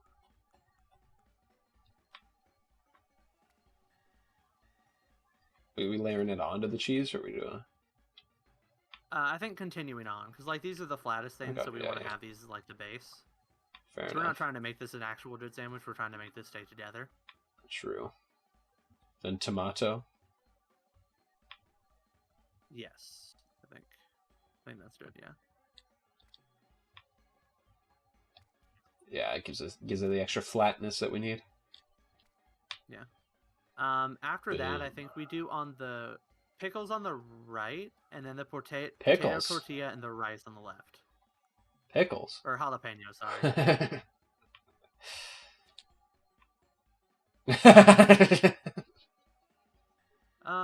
Wait. Do we think we should do the rice on the tomatoes or on top of the potato tortilla? Ooh, that's a tough decision. I don't know. I think the tomatoes is better because then we can put all 3 jalapenos on the tortilla. Okay. Oh. Yeah, maybe put one in there and then put the other one in the tortilla. Yeah. That looks like a horrible sandwich. Bread. Nothing fell. Oh, we did it, boys. Hard mode. Who puts a big blob of solid?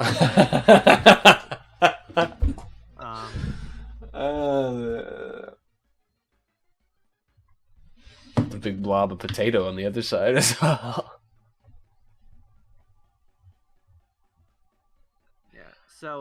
So Dark Souls 3, narratively, I'm not a huge fan of it. I think some of the side quests are decent, I think, and I do like some of the characters a lot. The interactions between Henri and Horace, I think that's a good bit of tragedy. Was that a level 3 or 4? Haven't seen it yet. I haven't seen it yet, so I don't know. I'll tell ya. It's a tasty Y-Rock original. It's a level 3. What does it take to make a 4-star sandwich? I'm gonna look this up. Maybe just look for the one with the most ingredients. I don't know.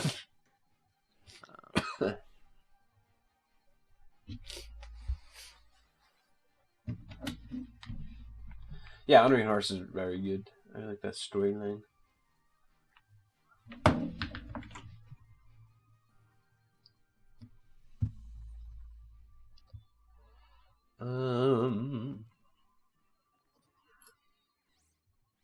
trying to think of other. Because this Henri's storyline, and Henri's storyline actually has multiple endings. yeah, like depending if you go with like Urea or whatever. Yeah, so actually, I do really like Henri's storyline and the Henri and Horror stuff in particular, like the different ways that can play out. I do really like that one. Grey Rat Grey Rat's great. is probably my favorite. I actually really like the dynamic of this Firelink Shrine. Like the because kind of like compared to like because it's kind of like Majula also kind of had this where like the characters you meet would kind of come to populate this like central area. And the way that in Dark Souls 3, like all the characters that you kind of like collect are like specifically related to you, like they're here because of you and their interactions with you, I think is also pretty interesting. And I do enjoy it. You know, like Sigurd. He's all right. He's fine. I like his storyline. Yeah. One really thing that was funny to me, I don't have strong opinions on like how good or bad Siegfried's storyline is, but while I was reading on the wiki on Siegfried's page because I just wanted to make sure I got everything for his.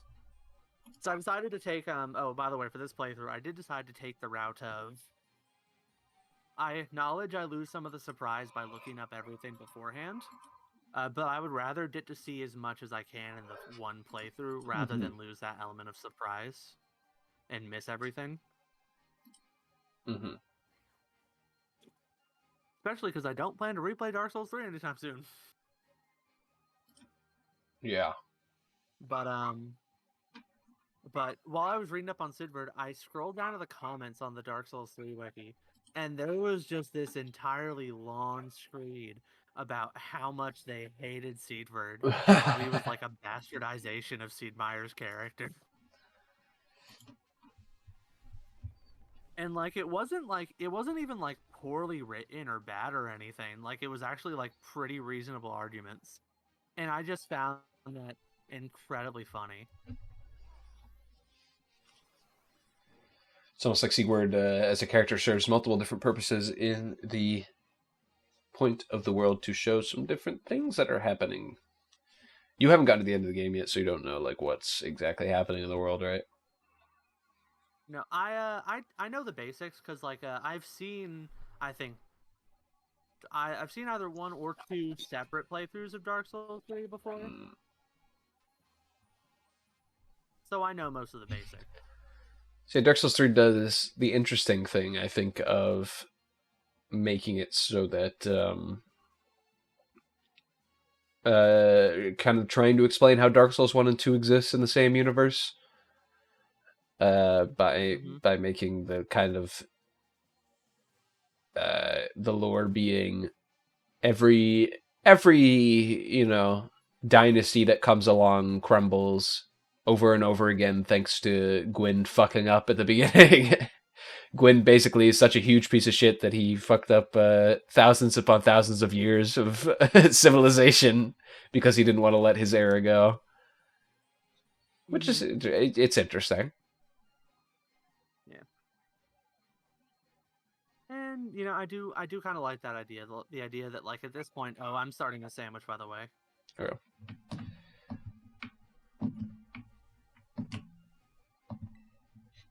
And so, like, I do like the idea of that, and I like a lot of, oh, go creative mode, by the way. Creative mode. Oh.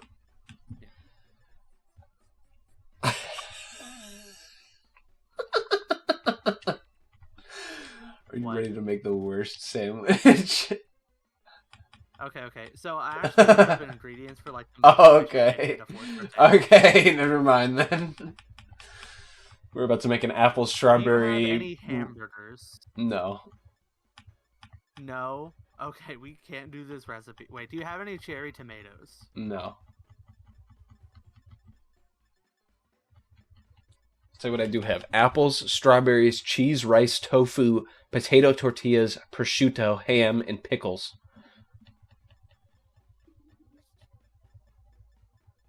Okay, that's unfortunate because I have enough stuff, but I cannot put them all on one sandwich. Is the problem.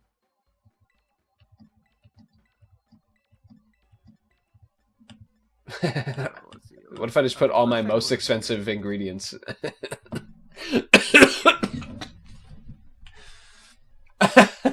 This is, by the way. Okay, so,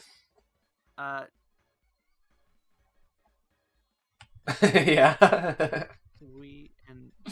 Sweet and tart. Okay. Do you have Did you say you had strawberries? I had strawberries, apples. Okay. I want you to do 2 strawberries. 2 strawberries. Yeah. Anything else? Actually, you know what? Go ahead and do 3 strawberries just in case. Okay, 3 strawberries. All right, then go ahead and go on to the condiments. Okay. And do you have curry powder or marmalade? No. Okay. I have wasabi and vinegar and olive oil and jam and cream cheese, salt and pepper, butter. Do 4 wasabi. I have 3 wasabi. You have 3 wasabi.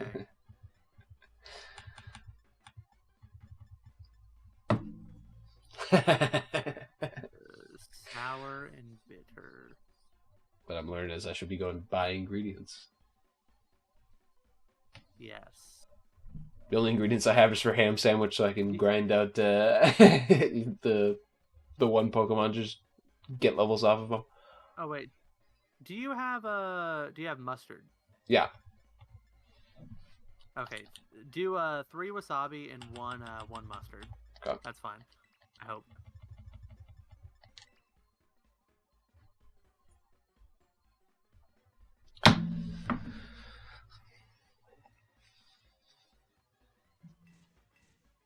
I hope this works. Basically, I swapped out some of the ingredients on the. This is gonna be the most disgusting fucking sandwich.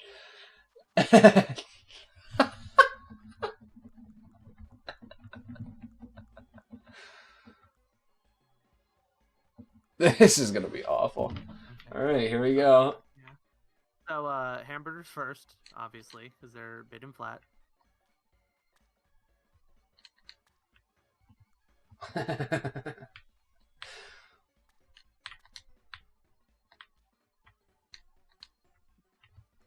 now the strawberries, which we need to be very careful with.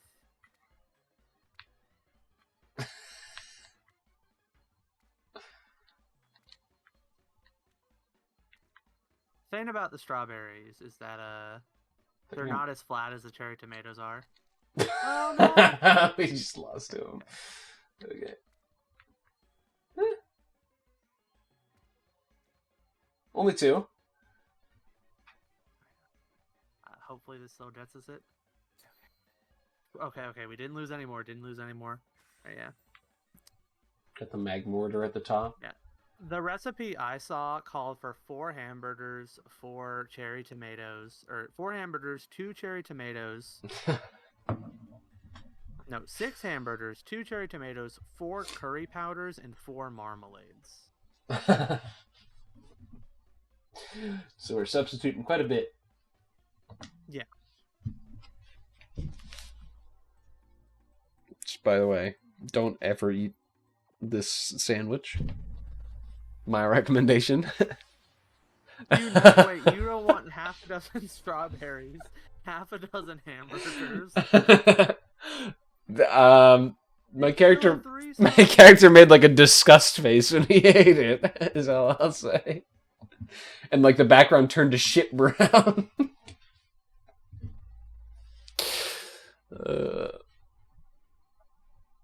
So we're talking about Dark Souls 3. Alright, yeah. I just go buying like 10 of every ingredient. Where do I have to go? Go to some stores. Basically, every town in Paldea will have multiple stores where you can buy stuff. That's fun. You can tell how much fun I'm having thinking of just doing it.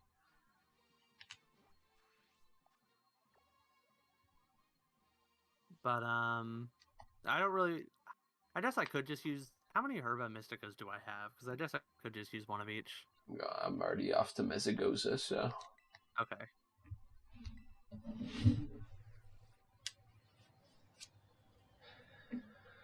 Dark Souls 3. You were finishing off your thought about characters. Oh yeah. So overall I think most of the characters are fine. Like I don't have strong opinions about a lot of them, but I do also like them all. There aren't any characters that I specifically absolutely hate. Um, One thing I do also like is that Dark Souls 3 has done some of the strongest like in battle narrative storytelling for the bosses in my opinion. Like some of the strongest we've gotten. The dynamic between the two princes in that fight in particular, that's the fight I'm actually stuck on at the moment. Just kind of grinding my way to learn it. Like that fight, I think is a really good example of like building a narrative in it. And there was another one that did that in 3.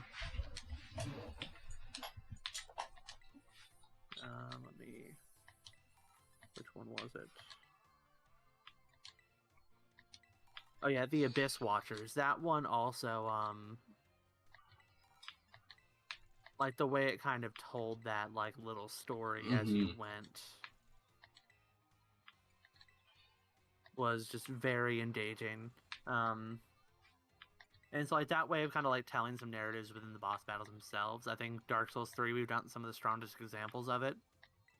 It really shows like how far we've come from like Sif like limping for the last part of the battle, which is great in its own right, but obviously like these are like much stronger versions of that, like same like narrative technique. But yeah, really like really good overall for like those ones in particular. I'm sure there's more that I haven't actually played yet, or possibly, don't know for sure. But yeah, I do really like that aspect. In terms of characters, there is one, my big narrative complaint. Like, there's a lot of it that I'm just kind of meh on, obviously. But the one that I don't like is that sometimes Dark Souls 3 feels a bit, like, cruel, but not like... But, like, not like this world's a cruel place and sometimes bad things happen. But in a, like, this just seems kind of mean-spirited kind of way. Like, I feel like... I don't know. Something about, like, having Dark Moon Gwendolyn, a character who has, like, gotten the raw end of the deal in so many ways throughout their life, ending up being eaten by some fat flip, just some fat piece of garbage, and, like, that's the end of their story. Like, I'd rather have them have just died by my hand. Like, that's just such a raw deal to death, and just feels kind of mean, in my opinion. And I don't like it.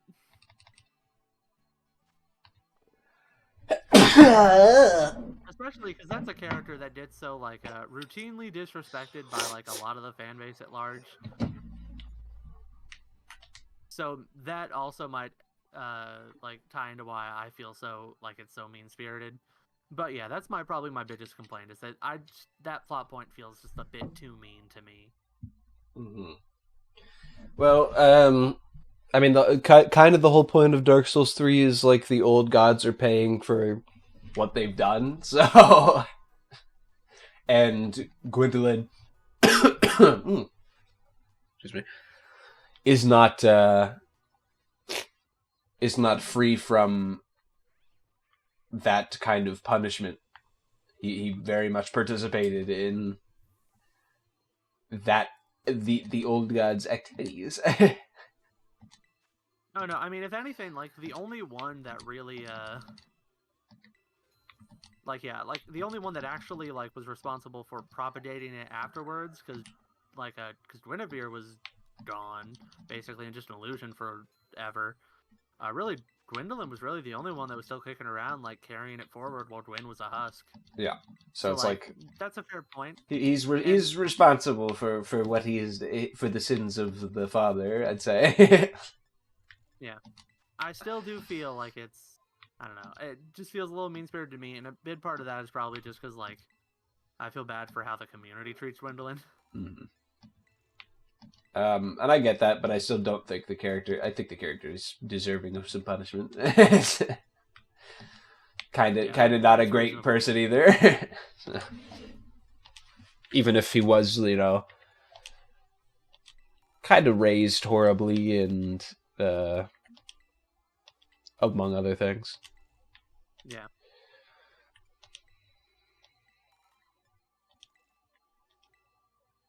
Yeah. Oh, and so now I guess we can talk about some of the bosses.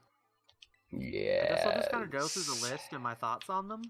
Because obviously I've so at this point I have gone through Lothric Castle. I'm on the Two Princes boss fight. I know there's a separate path I can go down before I fight the Two Princes, so I think there's like a couple of bosses in that area that I haven't fought yet. Okay. But so I guess I'll just go through it. So the first boss, Udix Gundyr. In terms of first boss fights, it's good, it's the best first boss fight in my opinion of the series. That's my opinion. I think that's fair. The Abyssal Demon does its job the first time, or I don't even know if that's its actual name, but you know what I'm talking about from Dark Souls 1. Fat ass does its job the first time, but every other time it's just kind of like, okay, it's a joke. Udix Gundyr is legitimately, I think, just a good boss to start off the game with. Yeah, it's like it does the job of like it does that job of bringing you into it gradually, but it doesn't do any tricks about it like the Asylum Demon was. Asylum Demon, that's what it's called. Yeah.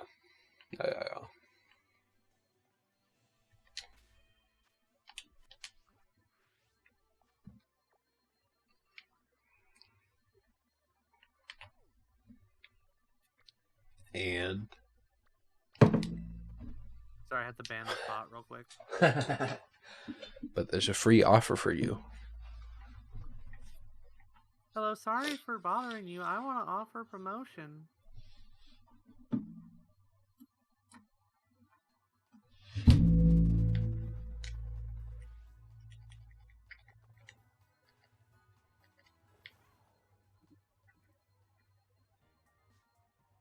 But yeah, so just a solid first fight. Admittedly, I didn't have that much fun just because okay. Oh, never mind. You live under good. I love you. Obviously, I didn't have a ton of fun with it just because of the controls at that point. I don't like it. Mm-hmm. But still definitely a strong first boss fight.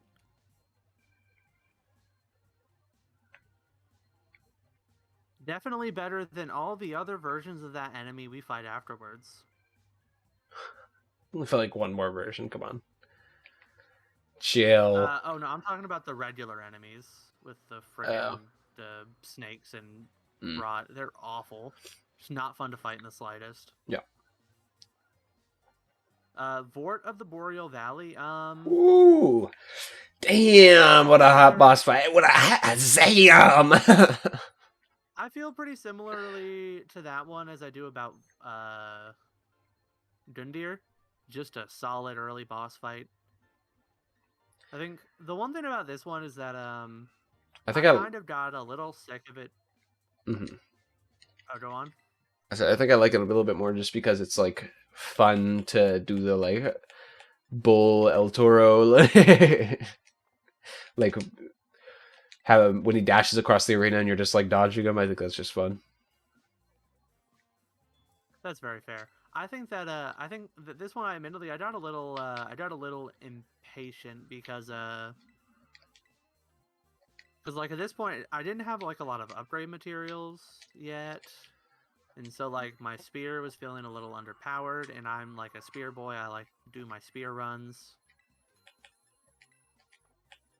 and so I did kind of like, okay, I am just going to buy. I'm just going to take my axe. I'm going to do the war cry. I'm going to deal as much damage as possible, just to end this fight quicker. Mm. Which, like, it's not like I'm cheesing the fight. I'm still doing it. Mm. I just, I did choose to, like, not do it my normal way just for the sake of getting it done faster. And I will say, that's one thing in general that I felt a lot more in Dark Souls 3. I felt it a little bit towards the end of, towards the, like, some of the DLC bosses and some of the later bosses in 2, where it's like, doing some of these fights is close to miserable if you are just like not doing a really high amount of damage. Mm. Where are you, by Like, the way? I have obviously you kind of want to ingredients. balance like what? I have ingredients, by the way. Oh, where are you at? I just flew to the beginning of the area. Okay, so you're towards the front. Yeah. All right, I'm coming. Hanging out with my boo. Oh, I have a mass outbreak of wild fennekin. But yeah, there's like it's like I definitely feel it more in this game than any of the others like that need to just like be dealing more damage. Like it kind of feels like playing better isn't always an option to a certain extent because there's always just so much going on. And everything is just so fast and flighty that like I never really felt this in 1 or like most of 2, but like it definitely feels at a certain point like and you just like need to be dealing more damage to like get through these fights.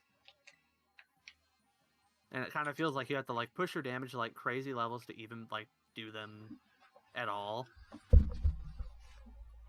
And that's just how it feels to me. And that also might partially just be because I'm using spears. Like this game has kind of made me realize that Dark Souls is probably a lot easier if you're a strength player. I think it depends. I think like just be able to like on the enemies that you can stagger, just being able to stagger them more consistently in terms of regular enemies. Where are you going? Oh, where are you? Told you I'm hanging out with my boo. Oh, that's right. You were so close to them. Did you buy picks too? Yeah. Okay, I'll let you start it then.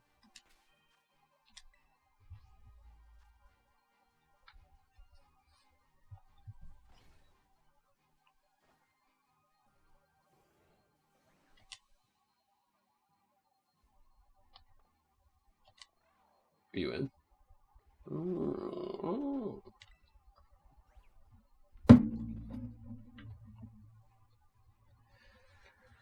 I'm in.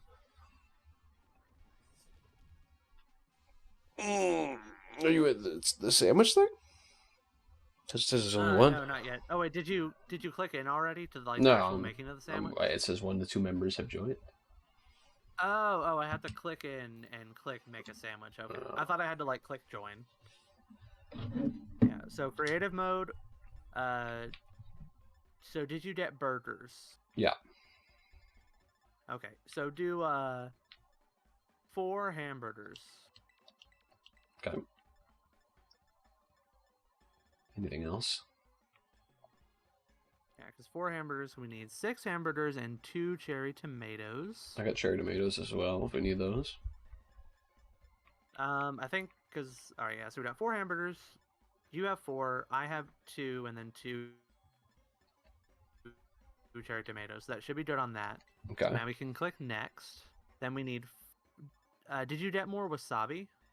No. Okay, did you get any marmalade? Yes. Okay, do 4 marmalades, and I'll do the wasabi.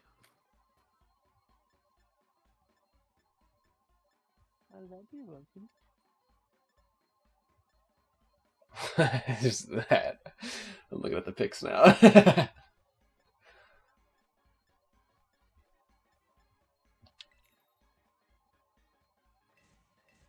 Oh, someone farted. Or pooped. The classic. Okay, yeah. So this one should be easier. The cherry tomato should be a little easier than the strawberries.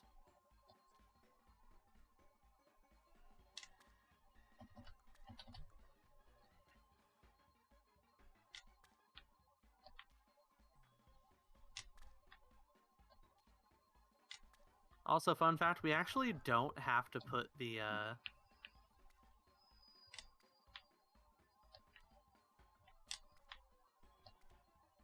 bread on top. Really?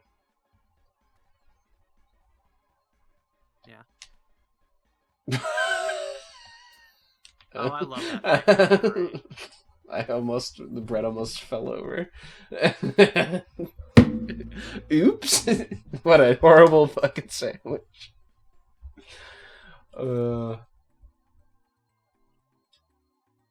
Before this is also not 4-star.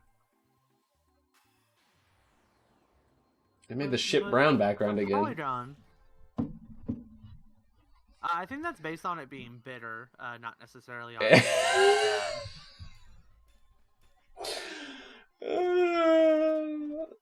Because you do actually. No, Does he know? Oh, it's hilarious. Well, the Pokemon loved it. 6 hamburgers, 2 cherry tomatoes, 4 curry powders, and 4 marmalades. You didn't use curry powders, you used wasabi. Oh, darn, I'm so stupid. Oh, God. I don't know. Try it again.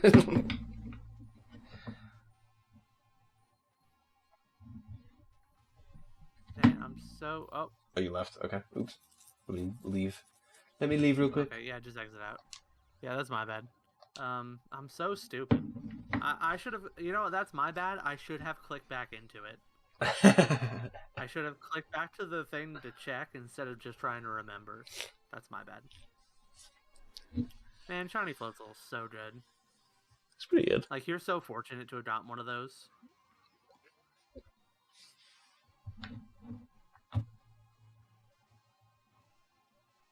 I'm more proud of the ones I did the hunts for. No, yeah, where'd you get that Shiny Floatzel anyway? I think some guy just like chucked it at me or something. I don't know. Some guy thought. Oh, yeah. Some guy didn't want it anymore. That's just like a bad shiny. You still have enough hamburgers? Yeah. Okay. I'm doing the same stuff I did last time. 4 hamburgers, 4 marmalades. Yeah. And then I need to pick the right item this time for curry powders. What? I'm using this pick for sure.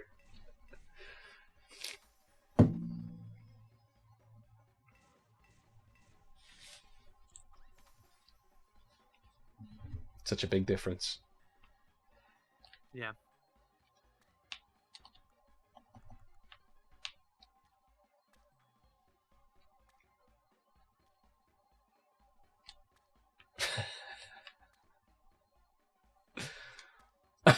This is a little lopsided. It's fine. One good thing is that since the burgers are so high, we actually don't drop the tomatoes, we're placing them. That's funny.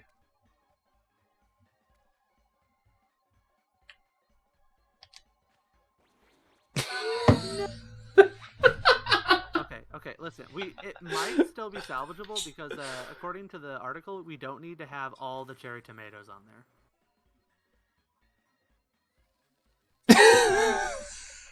Happy birthday! Oh, Happy birthday! That's so funny. It's what a horrible minigame. Fingers crossed. Fingers crossed. I think it is. So bad. I think it is good enough.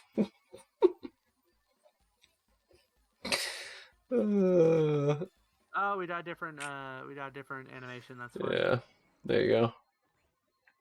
I personally think they should have a random number of your Pokemon team and my Pokemon team in It's the true. thing. Yeah, and they should also do like a Lady and the Tramp where we both meet face to face. Both our characters start at one end of the sandwich. Oh, that's great. Okay, yeah, back to Dark Souls. What was I on? We were talking about bosses. Bosses. Bosses. I don't know which Buzzing. boss we were on. We talked about Eudix and Vort. I think that was it, Oh yeah, actually. yeah. I was talking about how like it feels like strength builds might be easier overall. Yeah, Just because I feel like it's easier to do more damage well, I was gonna say I don't with know a if strength it's weapon. strength build as much as just like experience. Once you get more experience at the game, you can use strength builds better because you can like actually like time your attacks correctly and Yeah. like know when to do stuff. Ooh, is that a And I feel Sobble? like, Oh, he well, it's like disappeared. even the thing where it's like, oh wait, who was it? It's Sobble. Oh, sorry. I didn't want that fucking freak anyway. He's not a freak yet till he gets older. I just want to complete my Pokédex because I know the one for this one's Marks, right? It's the Marks charm. Yeah. It's actually I'm ready. actually Go make a useful. TM. Yeah. But so I think that's also the fact that like you just have to hit the boss less times if you have Mm-hmm. like those bigger attacks. And I think with how important it is to like only hit it when you have a chance. I think even if you do faster swings, which another annoying thing is that I think they made the spears overall slower Really? in this game, but that's also like a particular thing just for me as a spear boy. And they made the spears slower, and they also made like the spears feel a little slower, even if they aren't actually slower, they feel slower. And they also none of them have a horizontal attack option now. Really? Yeah, it's only thrusts. Like in Dark Souls 2, I would have two different spears equipped. One, like I had my stronger spear, the Heidi spear for most of the time, and then I had my regular spear, which had like a swiping option for its heavy attack, so I at least could swap to that when I wanted. But in Dark Souls 3, all spears are all thrust all the time. Hmm. I don't actually. Yeah, do you want to do the sandwich or do you want me to? I don't care. You can do it if you want. Okay. I didn't realize But it yeah, didn't that's just have that. something I feel. I feel like whenever I do like my game replays with because like I'm planning to do a strength build like and kind of focus on like maces for my Dark Souls 1 playthrough the next time I play through it. Mm-hmm. And I think I'll overall probably have an easier time just doing more damage. Although obviously I've already played through it once, so it'll be easier for that reason.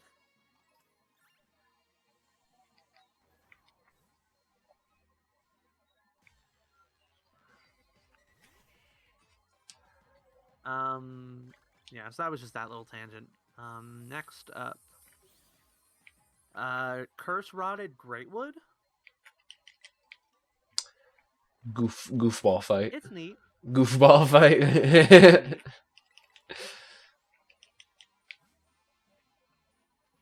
Yeah, I won't say it's like the most fun or intuitive fight, but it's neat. I really like the whole like falling through the floor thing. Mm-hmm. The amount of randoms in the way at like the early parts of the fights, kind of annoying. Uh, and it took me a while to figure out that I can hit the like the bulbous growths other than just like his big like crotch ones, like the ones on his back and on his side. It took me a while to realize I could hit those too. Yeah. And because I'm a spear boy, I did actually have to switch weapons for that fight. Just to be able to hit some of those growths better. Mm. Like to end out the fight. Which was a little annoying, but also like I'm sure that like if I was like more efficient or just came back when I was stronger, I wouldn't necessarily have to do that. and could do it with my spear, my stick. I guess I'll make a sandwich then.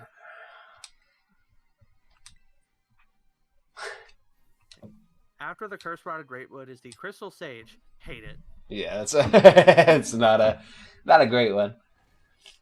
It's also a goofball fight, but in like the worst way. Yeah, there is only one magic user fight in the series that I have liked so far, I think, and that's Dark Moon Gwendolyn.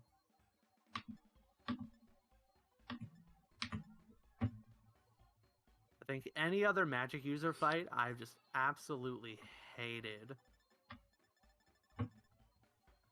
Because spoiler alert, the other like mid magic user fight also hated that one. Skipping forward to Aldrich, hated that fight. Good God, was that one awful.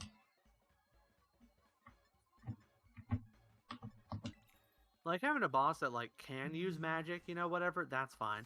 But if they're just, like, a spellcaster sniping you from a mile away while teleporting around the arena, that's not fun. That's the freaking Wizrobe. Wizrobes aren't fun. Well. Garbage. Abyss Watchers, talked about it narratively. Mechanically, I do think it's a pretty fun fight.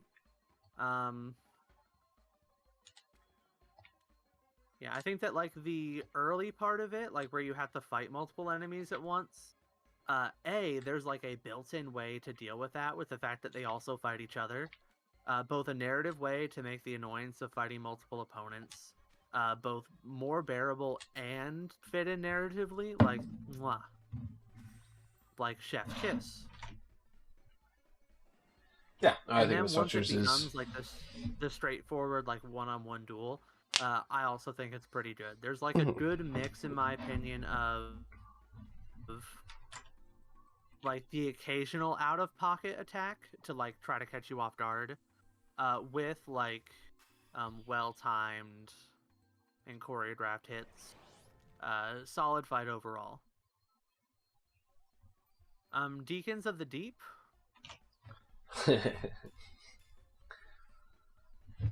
Does he know? So I actually had to cheese this one. Really? Yeah, so I put on a halberd with an L2 that would buff your poise. And then I used the Pontiff's Left Eye Rain, I think, where if you deal multiple hits in succession, it will restore some of your health.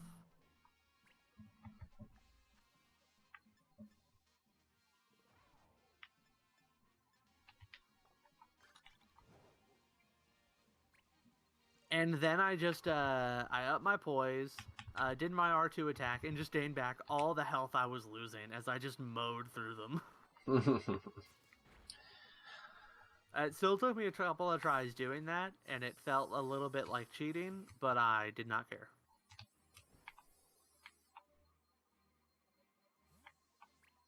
The Deacons is a stupid fight. That's how I'll put it. Yeah. But, not really a difficult one, and I understand. Just wanted to cheese it and be done with it. Yeah. High Lord Wolnir, really liked this fight. So they're goofy fight. Really liked it. You're seeing now that I think every single fight in this game is pretty goofy. So Yeah. I definitely agree with that. Yeah, I like this fight. I think that the dynamic of like having to keep him lower so that way he doesn't choke you out with a mist is a little annoying if you don't figure it out. Mm-hmm. Which it did take me a couple tries to realize that that was what was happening. But I also think that's a intuitive enough puzzle that I don't necessarily mind it being like the center point of this fight. Overall, a solid fight. Like, very few complaints about it. Had fun with it. Old Demon King. Did not like this fight at all. I absolutely hated it. I was looking at it earlier, and I was like, I actually don't remember Old Demon King, like, in the slightest. Because, So it's an optional... Oh, go on. I was going to say, because there's a fight in one of the DLCs where you fight some demons. And that's what, like, I kept trying to think of his fight, but I just kept reverting to that fight instead. Yeah, so Old Demon King, I absolutely hated it. There was just something about, like, the way his attacks were, like, the way they were telegraphed, where I just could not dodge, like, almost any of it consistently. And it felt, like, impossible to get any sort of damage in without, like, immediately getting, like, hit back. It, like, the way, like, that boss fight, to my opinion, was the epitome of just, like, Dark Souls 3's feeling badness to me. And so I decided to cheese it with a bow and arrow, just running around the arena for, like, 20 minutes. And not quite running out of arrows, but coming close. How's it going? What'd you say? I said, hey, how's it going? Oh, wait, did you poof? I saw you nearby. Oh, sorry. I was so focused on my hatred of the Old Demon King. But yeah, I hated the Old Demon King fight. I ended up cheesing it with a bow and arrow just because I was sick of it.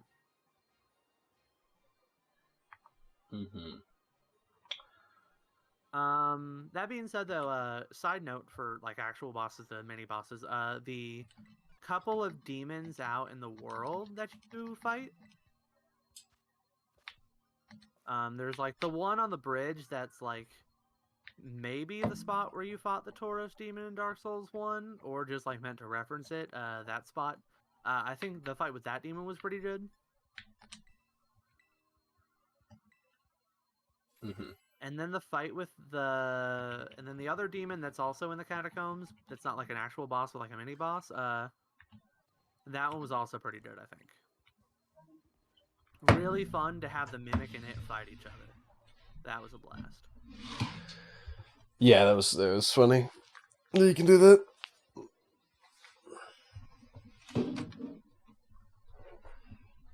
Let's see. After the Old Demon King is Pontiff Sullivan? Pontiff Sullivan. I actually really like that fight. Like, overall, the sort of, like, high action, like, really big attacks that you have to dodge through.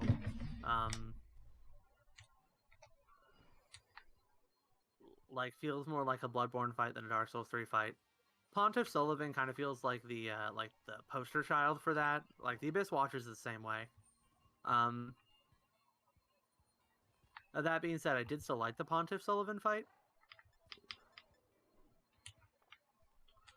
I especially enjoyed the dynamic in his second phase, where, like, even though you had to suddenly fight two of them, the fact that the second one always did the same thing as the first one, made dodging it really intuitive to me. And so even though I died to it a lot, I still found that fight to be pretty engaging.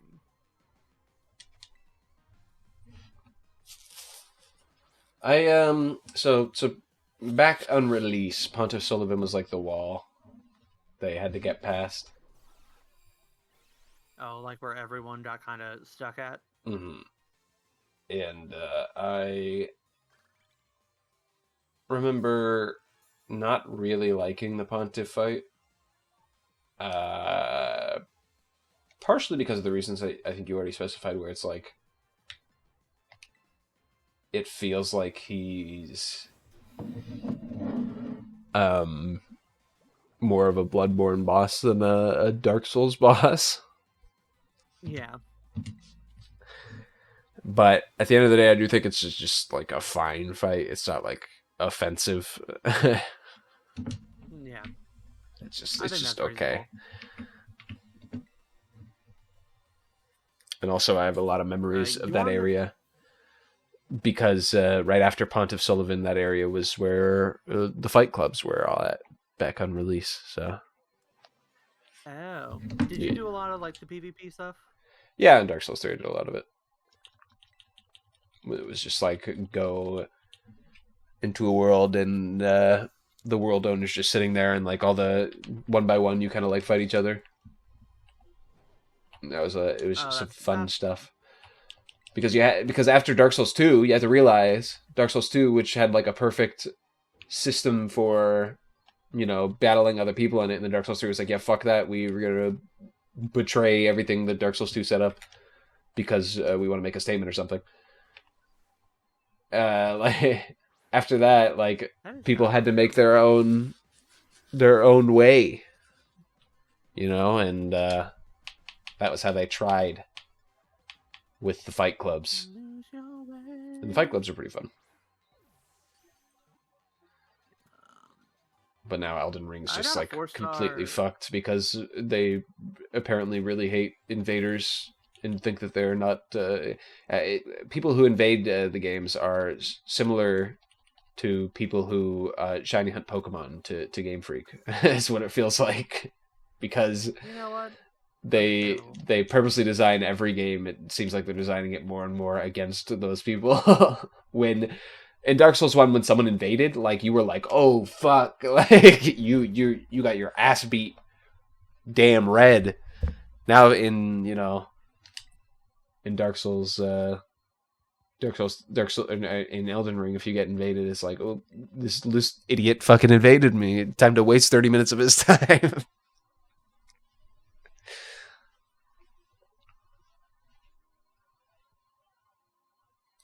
I'm not flaming. I'm just saying. I think you're pretty flaming. But my Cheetos.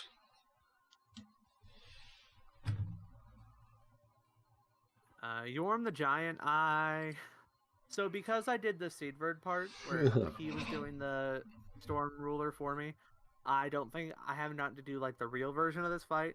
I do think that narratively, having that happen is pretty neat. You didn't grab the sword yourself? No. So off the throne, there's a sword there that you can grab, Oh, yeah. even when Sigurd. I got it afterwards. Yeah, you can do that. That's how you're supposed to beat the fight normally. Is you're just supposed to grab the sword and then use it. Every Souls game has one fight where you're supposed to grab the weapon and then use it to kill the boss, and it's a gimmick fight basically. Every Souls game has it. Yes. What was the one in Dark Souls 1? I'm trying to think. Because in Demon Souls it was Storm Ruler.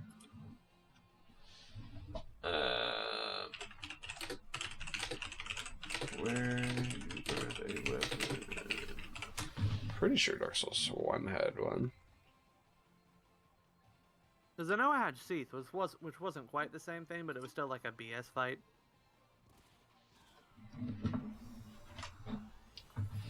I'm not even battling this thing, by the way. I mean, fair enough. It's a voice. I'm like, wait a second.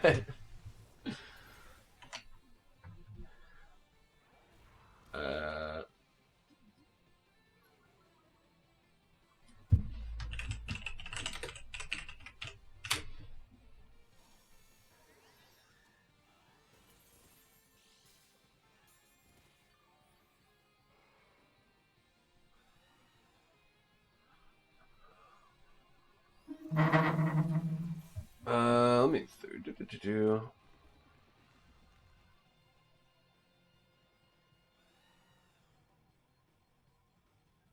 I guess there isn't one in 1 and 2 now I think about it, actually.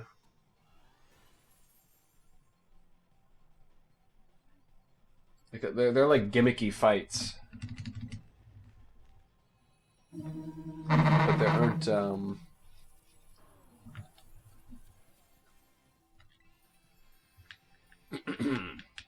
ones where you specifically have to like pick up a weapon and then use them.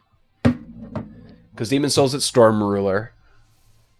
Dark Souls 3, it's Yorm. Sekiro, it's the Ancient Dragon Spirit. And Elden Ring, it's the one dickhead. I haven't gone through Elden Ring or Sekiro. Probably won't do Sekiro. My recommendation is to give Sekiro a try if you feel like it. It's not a bad game by any means, but I will never play it again. So.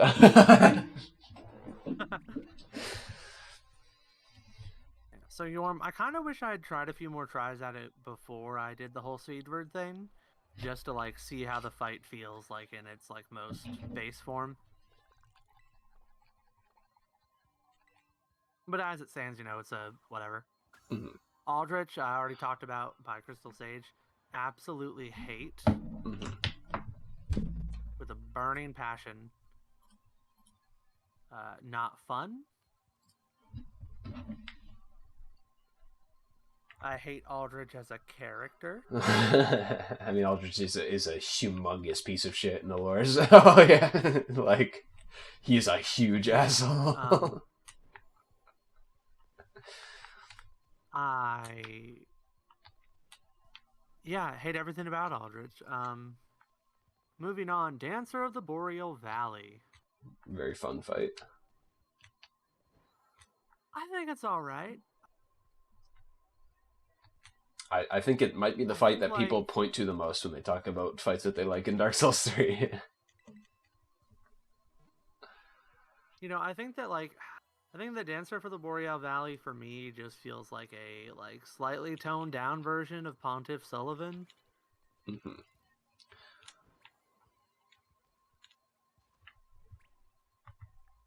Like, I don't have necessarily a lot of complaints about the Dancer of the Boreal Valley, but I also don't have a lot that I particularly like about it. I mean, you get to stare at the cake, obviously, during the entire thing, but, besides that... I think it's the fact that it's, a little bit... The fight itself is a little esoteric. Like, the combat, without it being entirely, confusing.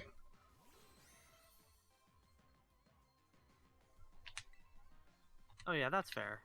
Like, the fight itself is a little strange, it's a little wacky, but it's not like... You're not incredibly fucking confused the whole time and thinking that they're going to faint 1,700 times, Elden Ring! Yeah, Elden Ring! I mean, the thing that annoyed me about the fight in particular, and this is, obviously more to me and my will or whatnot, is that there's only one attack that could one-shot me, and that was the grab. But that's an attack that only happens during the first phase of the fight. Mm. So it's like the only thing that would take me from full to nothing was an attack that she would only do in the part of the fight that I already wasn't having trouble with.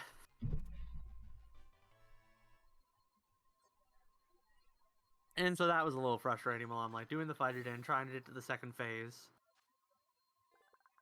And then it's just like, oh, hey, by the way, F you. Not a huge complaint. I wouldn't put that as a ding against the boss. That's just something that annoyed me while I was fighting it. Give your Pokemon a nice washing. Whoosh. And then, up next is Dragon Slayer Armor. Probably my favorite fight in Dark Souls 3 so far. So when you said that, I was very surprised because, don't like that fight. You don't like that fight? Probably one of my least favorites of 3, yeah. I do think that's fair. I think that the Pilgrims never gave me much trouble. Is that what annoys you about it? The Pilgrims firing, massive laser... I mean, I think the Pilgrims part of the fight was cool, to be honest, but I think the lamest part of the fight was the boss itself. I don't like the boss. Oh, really? Was it just boring to you, or was it yes? From what I remember, and this is, yet again... cooked off however many years since release. Haven't really played the game. Yeah. But from what I remember, the fight was just annoying in the terms of he literally was impossible to do any damage to for 90% of the fight. And you had to play around him just holding up his shield. And dodging stuff more than actually fighting him is what it felt like, if I remember correctly. Okay. I wonder if they patched it to make him lower his shield left, because like he held his shield up like a fair bit during our fight, but I didn't feel like it was that much. Like I had a fantastic time with that fight. Like the parts where he was holding up his shield were like a little annoying, but I didn't feel like it was that often. And like his attacks, like a lot of them were like there were a lot that were very well choreographed, and then there was also a lot that was like that like felt like a really powerful but like kind of out of left field.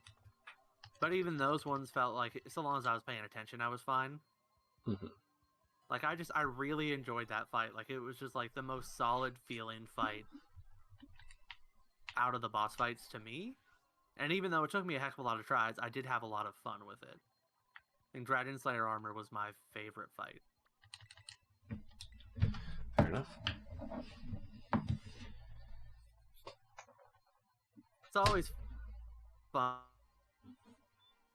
Funny how our opinion for sometimes. So it's funny how you turned into a robot and I couldn't hear what you were saying. Let's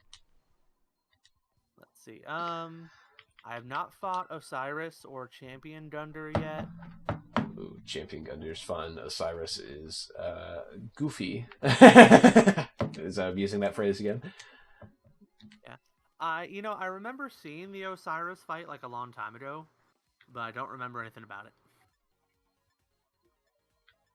And then the Lothric, or the twin Lothrics. Good fight if it is a little gimmicky. That's what I'll say. I really like it. I'm still on that fight actually. I was playing it last night, this morning. Mm-hmm. Haven't beaten it yet. I really like it. In particular, the like dynamic of it, where it's like Lorien feels like a very honest and powerful, but in no way, shape, or form unfair fight. Like just like an honest, reasonably challenging fight. And then like that extra assistance from Lothric like takes it kind of over the edge to make it a really hard fight, with the way he'll teleport him around. And like with that dynamic, like you can feel the cooperation between them, and it feels very human in a way that's very engaging to me. I think it's a great fight. I do enjoy it. Yeah, I really like that one. I don't think I like it more than the Dragon Slayer Armor, but I do really like it. A little annoying for me personally as a hashtag spear boy. Heading on the Because back. I don't. Yeah, because like I have to be like right at the back. I can't hit him from the front at all. Mm-hmm. Which I don't know how it works if you have like a big like swingy sword. If like a downward swing will hit both of them. No, it's annoying as well. It doesn't matter what weapon you have. Okay. It's always annoying to hit his back. But yeah, I do think that's a good fight. Mm-hmm. I will say the last run I took at it before we left to run errands this morning was really annoying. Where there was one of the parts where, so like if you kill Lorien first, like Lothric will like have to heal him, and then there's an explosion right when he's done healing him. Mm-hmm. The really annoying part is that I killed Lorien and I had Lothric at like half right as he was doing a teleport. So he teleported away to some corner of the room I could not see. And I'm like, where did they go? Where did they go? This is my only good chance to do damage in on the little boy. And then by the time I found him and was running over, he was already healed. And I'm like, gosh darn it. But that was more, I think, bad luck than anything else. Mm-hmm. You haven't fought the Wyvern yet? The ancient Wyvern? I have not. Goofy ass fight. Can you go to Archdragon Peak? Do I have to wait until I beat the princes to go to Archdragon Peak? I don't remember. But that fight is goofy. Goofy ass. I'm really excited to get to Archdragon Peak, because that's where you get the Ornstein Spear. Mm. And I want my spear. But you have to fight the Nameless King for that. No, the Nameless King has a different spear, I think. Might just have the Ornstein armor then, is what it is. Because he has something involved with Ornstein there. Okay. I do want the Nameless King's sword spear too, though. Let's see. Nameless King's an interesting fight. There's my opinion of it, and you can think on it while you do it. The first phase is the most fucking annoying phase of all time, and then the rest of the fight's pretty fun. Oh yeah, also, I don't use parrying at all in this game. Maybe it would be better if I did, but I don't use parrying at all, mostly because I'm two-handed. I don't think you need to use parrying in the Dark Souls series. Parrying isn't as required as it is in like Bloodborne. Well, parrying is also garbage in Dark Souls 1. So it'd suck if you had to. I mean, it's like impossible to do unless you know the timing. So let's see. So, Ashes of Ariandel. I fought Champion's Grave Tender and the Great Wolf once or twice, like a couple of times. Really? Yeah. It seems like a solid fight, although I think when I fought it, I just wasn't high enough level for it yet, so I'm gonna come back to that one. Dumb. It seemed like a solid fight. I don't like. There is one DLC boss that I like out of all the DLC bosses. Is what I'll say. And it is, to be fair, it is one of my favorite bosses. It is one of my favorite bosses of the whole series. But yeah, only one of the DLC bosses I like. All the other ones I fucking loathe. And then, the mini bosses are listed here too. So Boreal Outrider Knight. That's the one near where we meet Seedward first. That one was all right.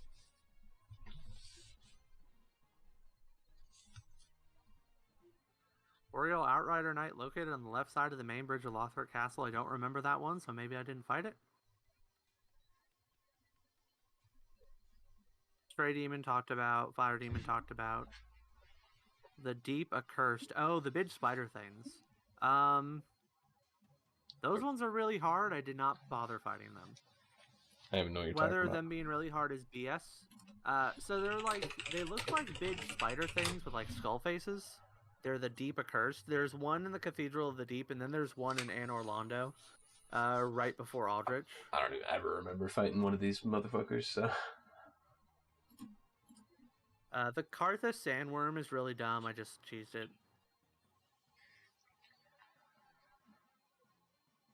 And then Soul Boss, Crocodile fucking Wolf.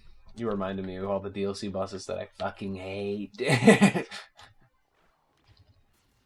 Sylvan's Beast, Crocodile Wolf hybrid thing. I actually liked fighting that. That one on the bridge leading up to Irithel Valley, that one was good. Mm-hmm.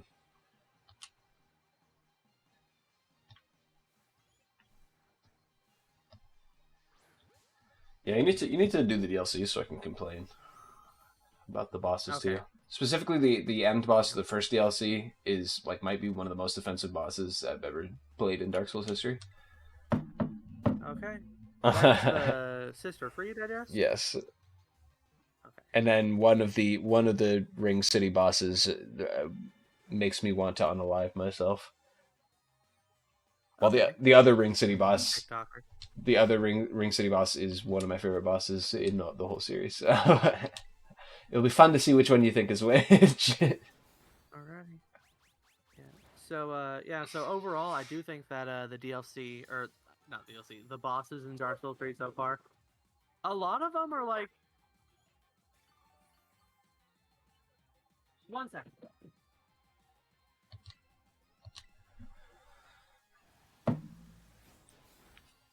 Wow, that actually killed it. Okay. Didn't think it was gonna. I thought because it's heal, it was fine.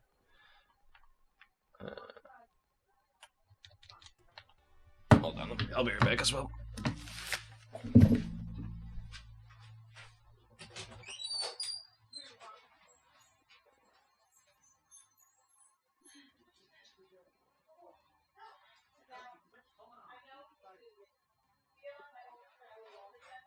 Come here, puppies. Come here. Come here. Okay, come here.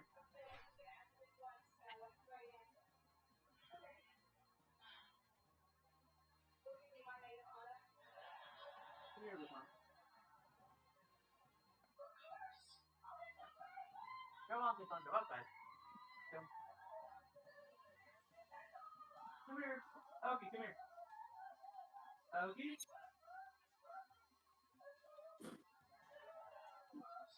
Come here, little mom.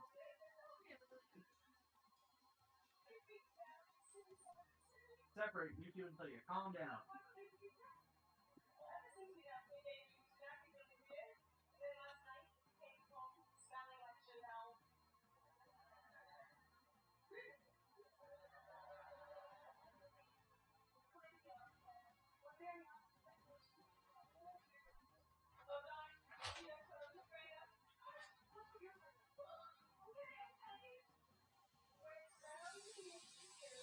I'm back. Sorry about that. Puppy got really excitable. Are you still there?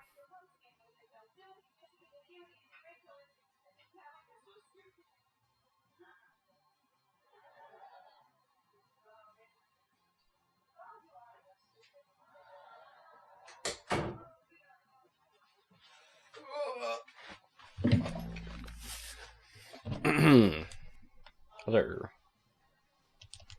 Hello. You gonna wash this fucking Pokemon? Yeah, sorry about that. Oh yeah, I'll wash it now. But yeah, sorry. One of the dogs got really excited because they saw another dog outside, so they were going to like bark crazy at him.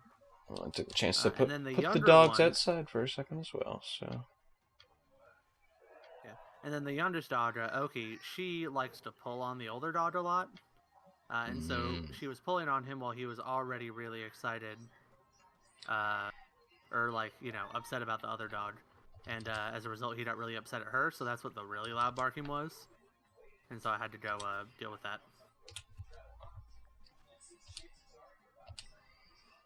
it is a Diglett. Iron leaves is washed. A lowland Diglett. Oh no, I have to see what my hints are. Few hints: ground steel. I like how it's like tells you like it's typing, and me it's just like here's a shell about yeah, have fun.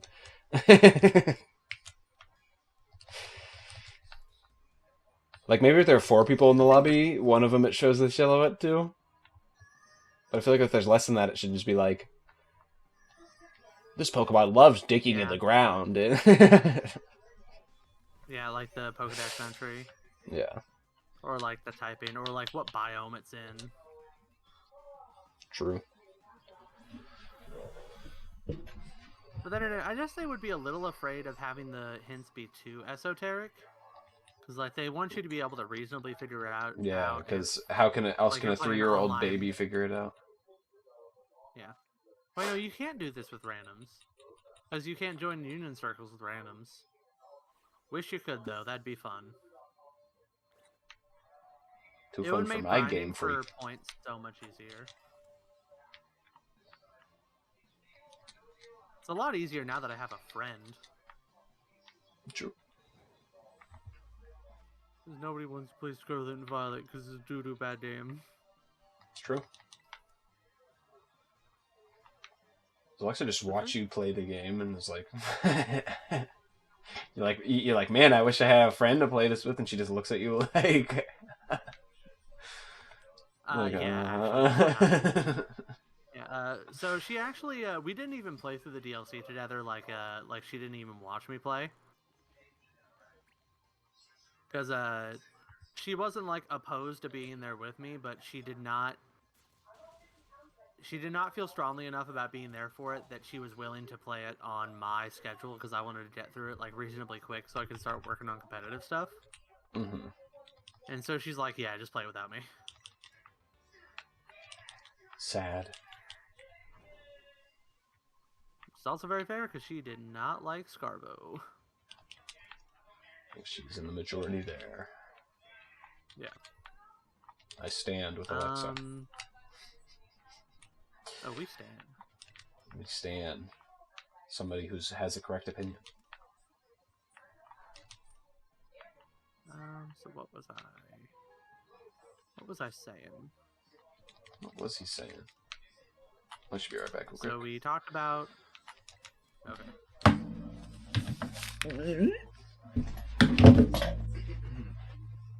So we were talking about Dark Souls 3. Oh, I can give him my not analogy.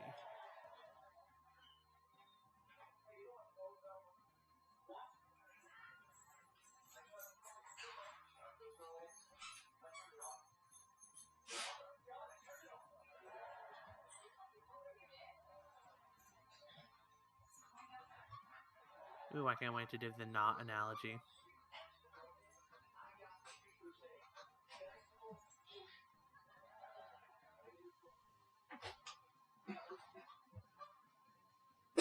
Where do I even catch a lowland didlet, actually? I do not remember.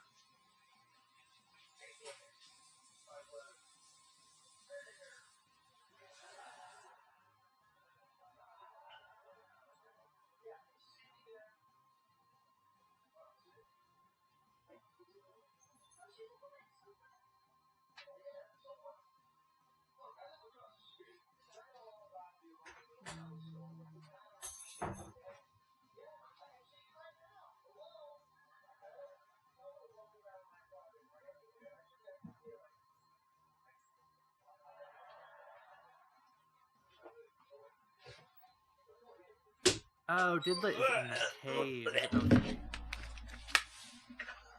Hello.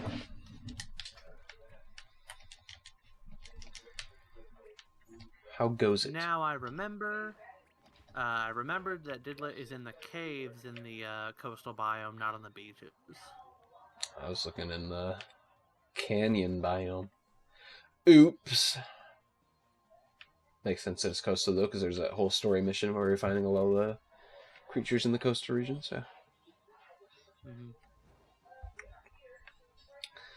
So fuck me, I guess. Yeah, I think so. With a Didlet.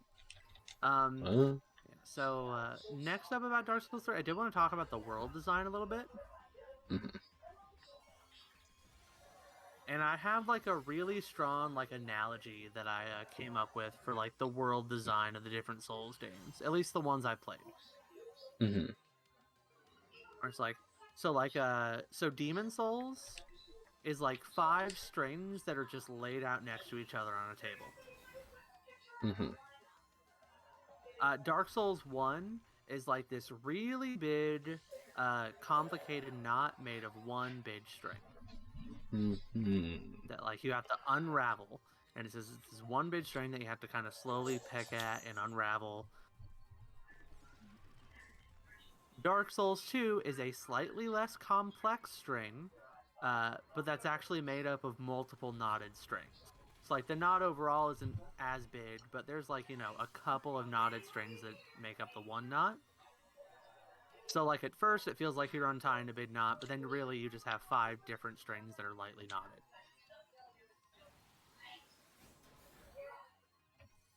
And Bloodborne is like one big complex knot, not as complex as Dark Souls 1, but like that one big complex knot that has a couple of smaller strings like lumped in there.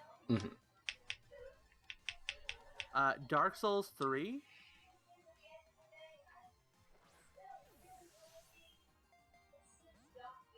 is a hairball that a cat hawked up.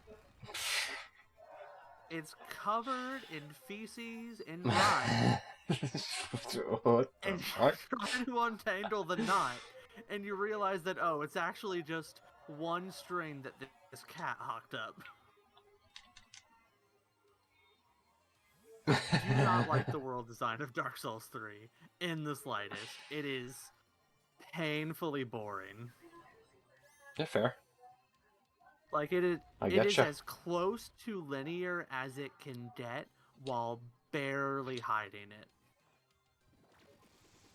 Like there are technically multiple paths in a couple of spots, but like the world design itself does not feel like complex or interesting to navigate in the slightest. And that has been my analogy about the world design of Dark Souls 3. Thank you very much. Fair. Fair. Very fair. The actual levels, though, like the individual areas, Yeah, pretty good. fantastic. Like, very few of them that I actively dislike. And even then, it's honestly more like the enemies that I dislike in the area rather than like the design of the areas themselves. Mm-hmm. Because, like, when I look up at a list of Dark Souls 3 areas, just because I kind of want to go through them.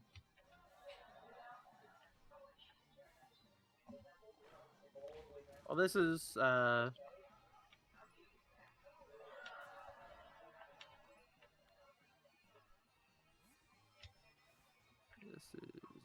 yeah.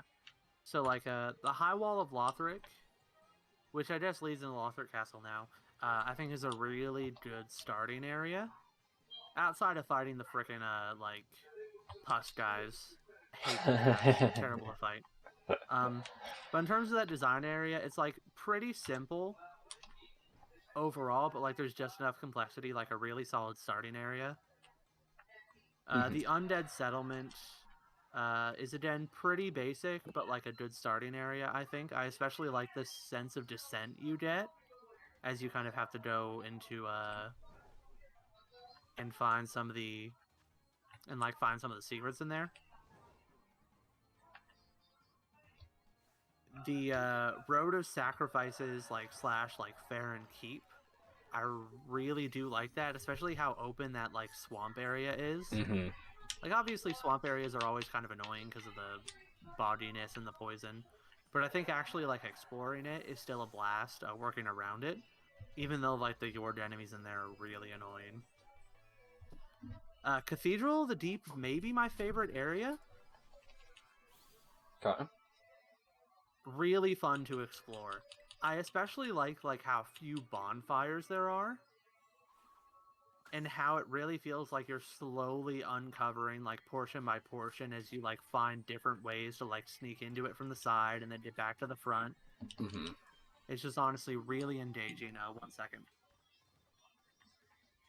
1, 2, 3, 4, 5, 6, 7, 8, 9, 10, 11, 12, 13, 14, 17. Yeah. So Cathedral of the Deep. Took you 15 seconds, buddy. You said 1 second. SMA. Sorry, I can't count to 1. Oh. So Cathedral of the Deep, probably one of my favorite areas. Catacombs of Carthus is really good. Mm-hmm. The Smoldering Lake / like that little chaos dungeon underneath, which honestly probably just consider that an extension of the catacombs. Good. The Boreal Valley, which I lump and Orlando into this. I do think it's really good. Like, especially that dynamic of, like, you can, like, see the boss door from really early on, but, like, that straight shot for it that you technically can't even do, but, like, feels like you can. That straight shot is just, like, so overwhelming in terms of enemies that, like, it kind of feels like you just have to sneak around the side and go through the sewers and whatnot. A really fun dynamic. And I do think it's like a really good area. The Irithyll dungeon would be my favorite area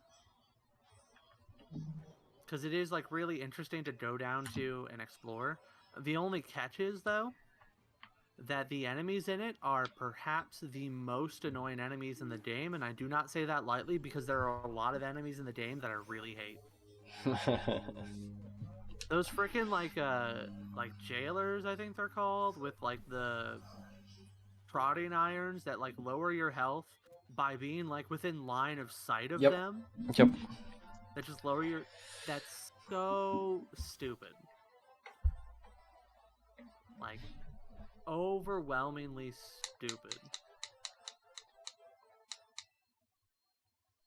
Yeah, it's not the best.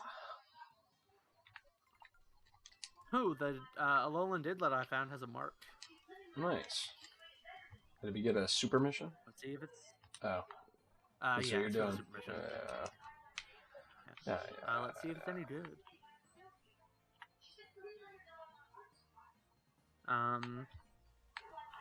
But yeah, so outside of those enemies in particular, I do really like exploring the Eartha dungeon.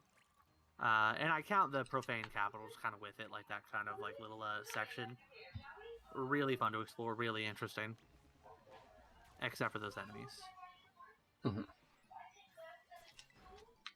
Yeah. And then I haven't gotten to any of the worlds past that yet. I just, the Painted World of Ariandel, I feel like I've explored most of it at this point. Yeah, I like the Painted Worlds I do itself. think that's pretty good. Yeah. I think it's got one thing that it's had that none of the other areas have really had outside of the swamp is that it does have a couple of like really big open feeling areas. Mm-hmm. But that still feels really like which just did look the sociable did Sociable moment.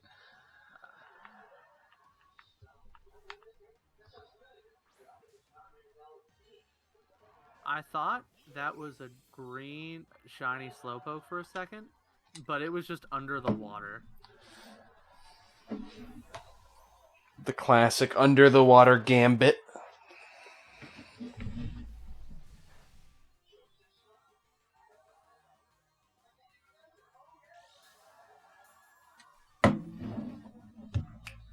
Yeah, so overall, like a lot of the individual areas I do really like in Dark Souls 3.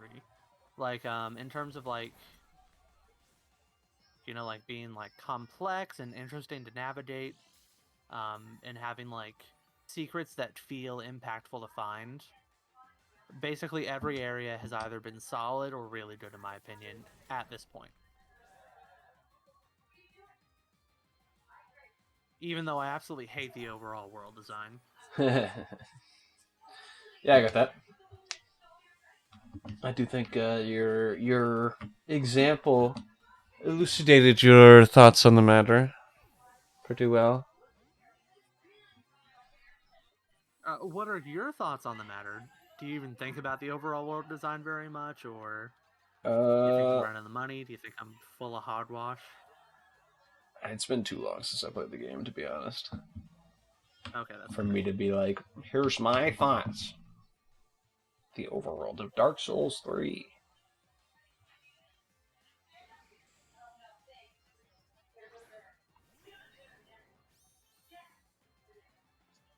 Yeah, also something to say to go back to Dark Souls 2 for a second, which I did really enjoy. Like, it's definitely my third favorite out of the Soulsborne games I've played. Mm-hmm. Like, it's definitely behind Bloodborne and 1, but it's not that far behind, in my opinion. Mm-hmm. And one, like, big complaint about the game that I remember hearing about was that the game was, like, really linear. And that the world design wasn't that interesting. I don't know if that was a complaint people actually made or if that's just one that I like kind of heard that people made. But I personally really liked the design of Dark Souls 3's world. Choose. Because it didn't have... Or, sorry, Dark Souls 2's. Dark Souls 2's. Like, it didn't have that same sense of, like, inherent cohesiveness that 1's did. But it still had just enough of, like, interplay and connection between areas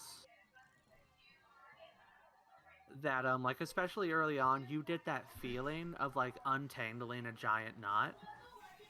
And even though, like, about, like, a third to halfway through, you realize that it's not really a giant knot, it's just kind of, like, 5 different, like, or, like, 4 or 5, like, paths branching out from, like, the central point. Those paths are still good enough, and you still have that sense at the start that I really don't feel like it's something worth complaining about, even if it's not quite as fun as untangling the huge knot that is Dark Souls One's world. Right, and Dark Souls 3 is none of that, so. Yeah. So I'm not flaming, I'm just saying.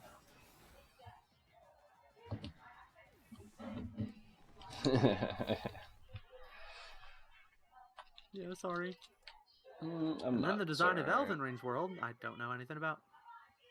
Elden Ring's a lot of fun, is what I'll say. Your first run through.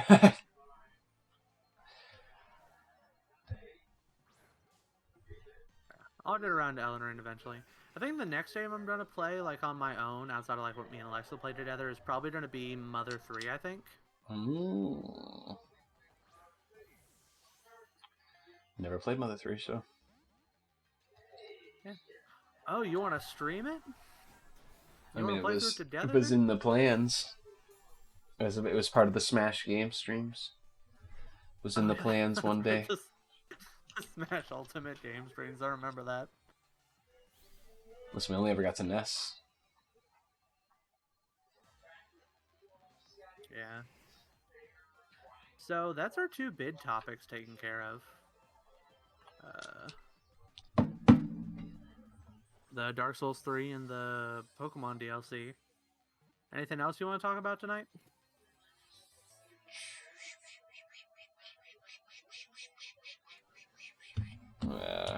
Is there any topic we want to even get started on at this point? Not especially. I can talk about some of the manga I've been reading. I just have to feed the dogs here in like 15 minutes and be done, so I don't know. Okay, yeah, so we can just talk about that then, because like none of I don't know if you've read any of them, so none of them will be super substantial topics. Mm-hmm. So I started reading a classic harem manga, Nisekoi. I don't know how people feel about it overall, but it was really good.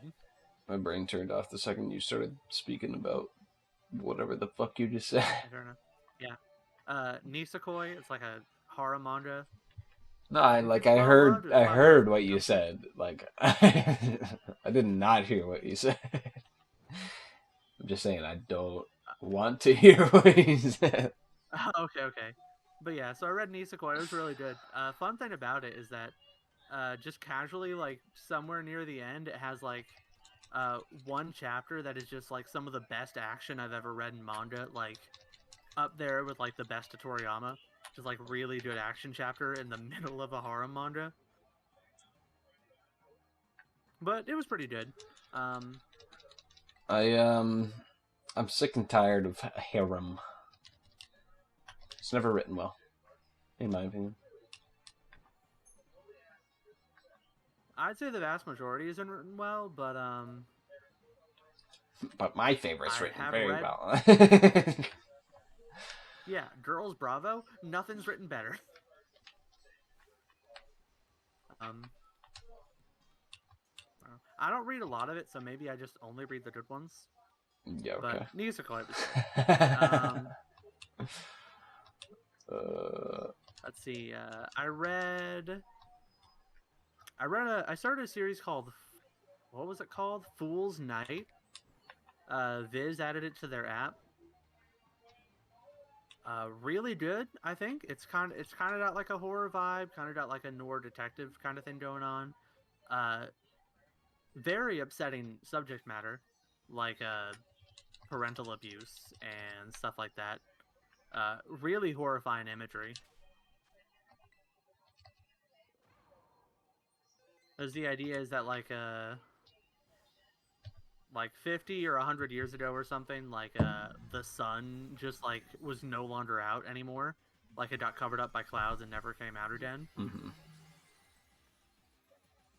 So in order to have oxygen, they had to basically like implant people with seeds that would slowly turn them into like immortal plant beings that like can't move anymore, and then they would provide the oxygen. Mm-hmm. Like it sounds stupid, but like it's actually like really like tragic and interesting in my opinion. The sucky part though is that Viz's app decided to bug out on me at one point because it's got backfill in it. So like there are some chapters that like aren't on the app yet, like in the middle. Like there's like the most recent batch of chapters that they've been updating as it comes out. And then they have everything that they've released in volumes from the start. But between there's like a chunk of 10, 20 chapters that aren't on the app. And for whatever reason, instead of stopping me at where the backfill starts, it took me on to the next chapter it had. So I read like 2 chapters. I'm like, what on earth is going on? Like, I can't believe it did like that bit of a time skip on me. And then I'm like, wait, this chapter is like 20 chapters ahead. So that was upsetting. But the manga itself is pretty good. Fool's Night. I reread Hunter x Hunter again. Yeah, I saw that.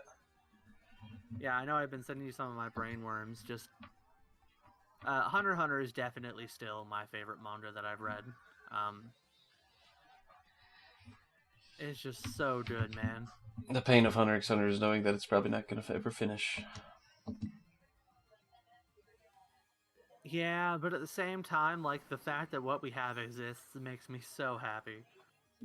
And that it is still being worked on, even if it's not going to finish probably, but Yeah. it's still there.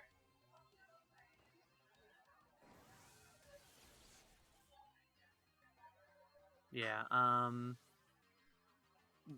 Like I have had kind of like Hunter x Hunter brainworms for the last couple of weeks, just like thinking about different aspects of it again.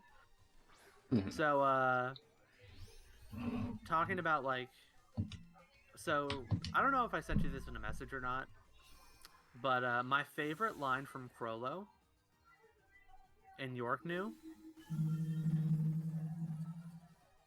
is whenever the Phantom Troop is talking about how like there might be a traitor, and so one of them, I forget who, says, "Do we think there's a Judas among us?" And Crollo first gives an explanation for why that's not necessarily the case. And then second, he says, besides, I don't consider Judas a traitor anyways. Yeah. It's a very interesting look into his philosophy. Yeah, and just like the fact that like someone mentions something from the Bible, just like a common reference, and he like immediately has a take on it is so funny to me. But also like what that says about him as a person. Mm-hmm. Like the fact that that like he considers like he does not pass judgment on like the circumstances that would lead someone to betray him. Like Mm-hmm. that like kind of like the way circumstances like would lead someone to that, like he wouldn't blame them for it. And I think that is like a beautiful thing. And I love Crollo, and that line is just so funny and good to me. I absolutely love it.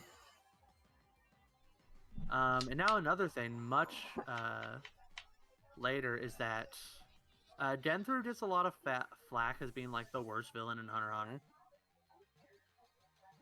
Hunter, like least interesting or whatnot.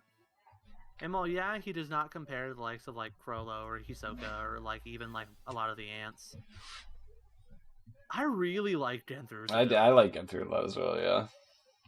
Like, He I serves his don't purpose. think I He does have. what he needs to do. Yeah, and I also don't think I had enough appreciation for just like what a prick he is. Mm-hmm. Like once the ball drops and he kind of like reveals himself, he really does like just chew those scenes to death. Everyone he's in, like the fight with him and Dome, like the interactions between them two is just so good. It's just I love Denthor. I have so much more appreciation for him on my third go through the series. Also, like I saw people were confused about his fight with him and Gon. Like why um Gon felt the need to fight him when Bisky should have taken him on. People need to get some reading comprehension.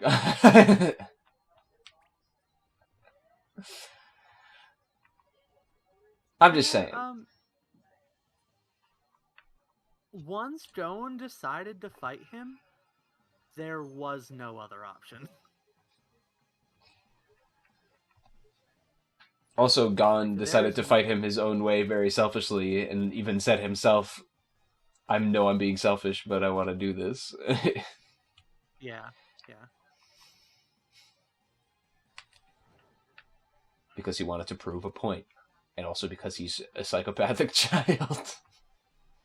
Yeah, he A wanted to little prove a point. insane. He hadn't gotten to have a proper shonen battle in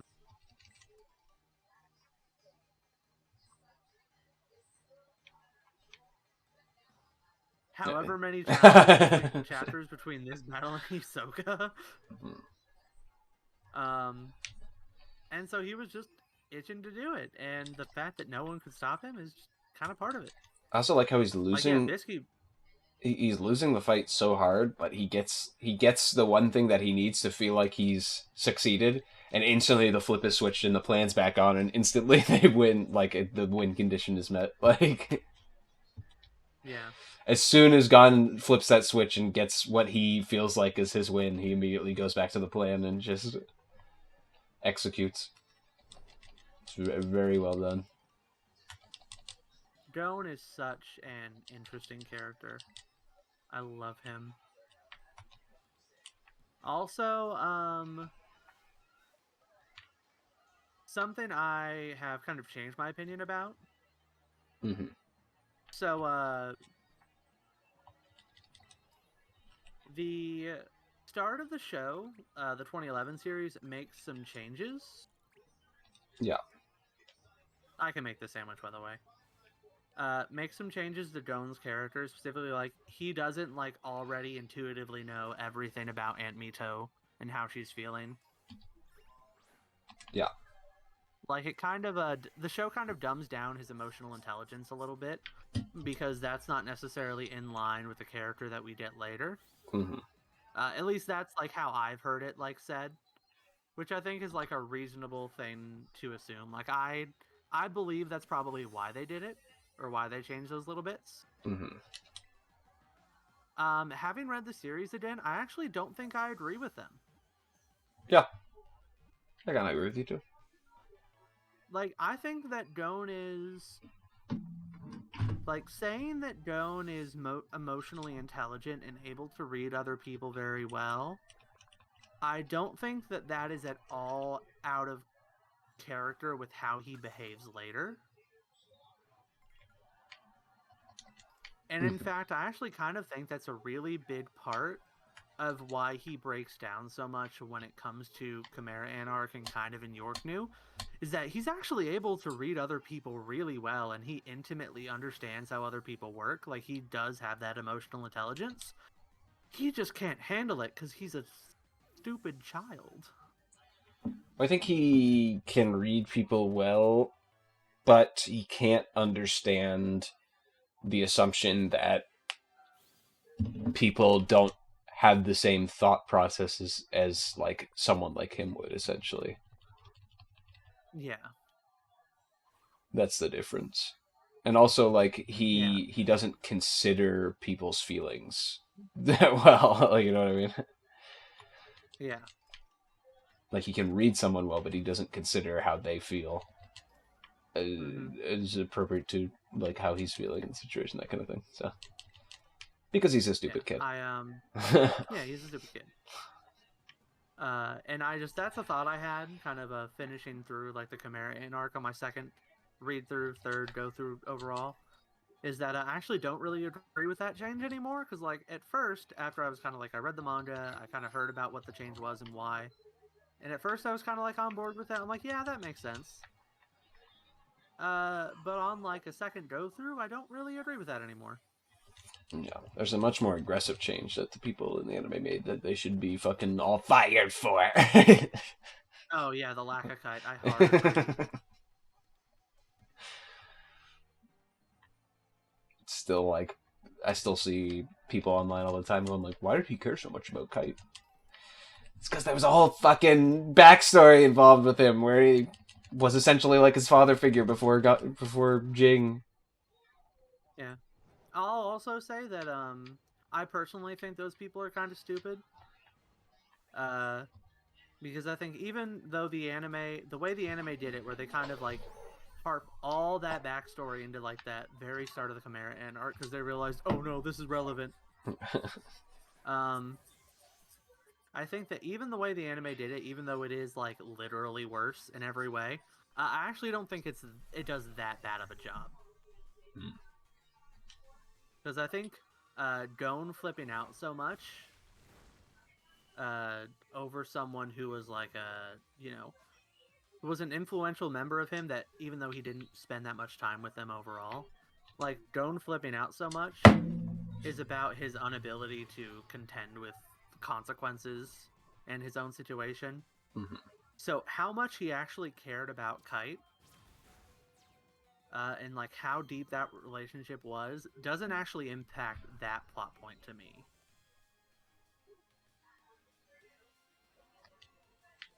Mm-hmm. I get you. Wow. Oh yeah, Rabbit. And one more thought, because I know you have to go in a minute or so. Mm-hmm. And one more thought, and this makes me very upset to think about.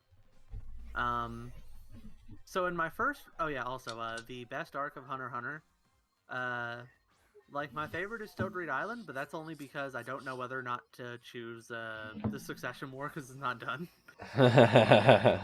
Succession War is so dang good. Yeah, Succession was great. I got to a point where there was 2 straight pages of text. I'm like, this is why everyone hates the Succession War. God, I love the Succession War.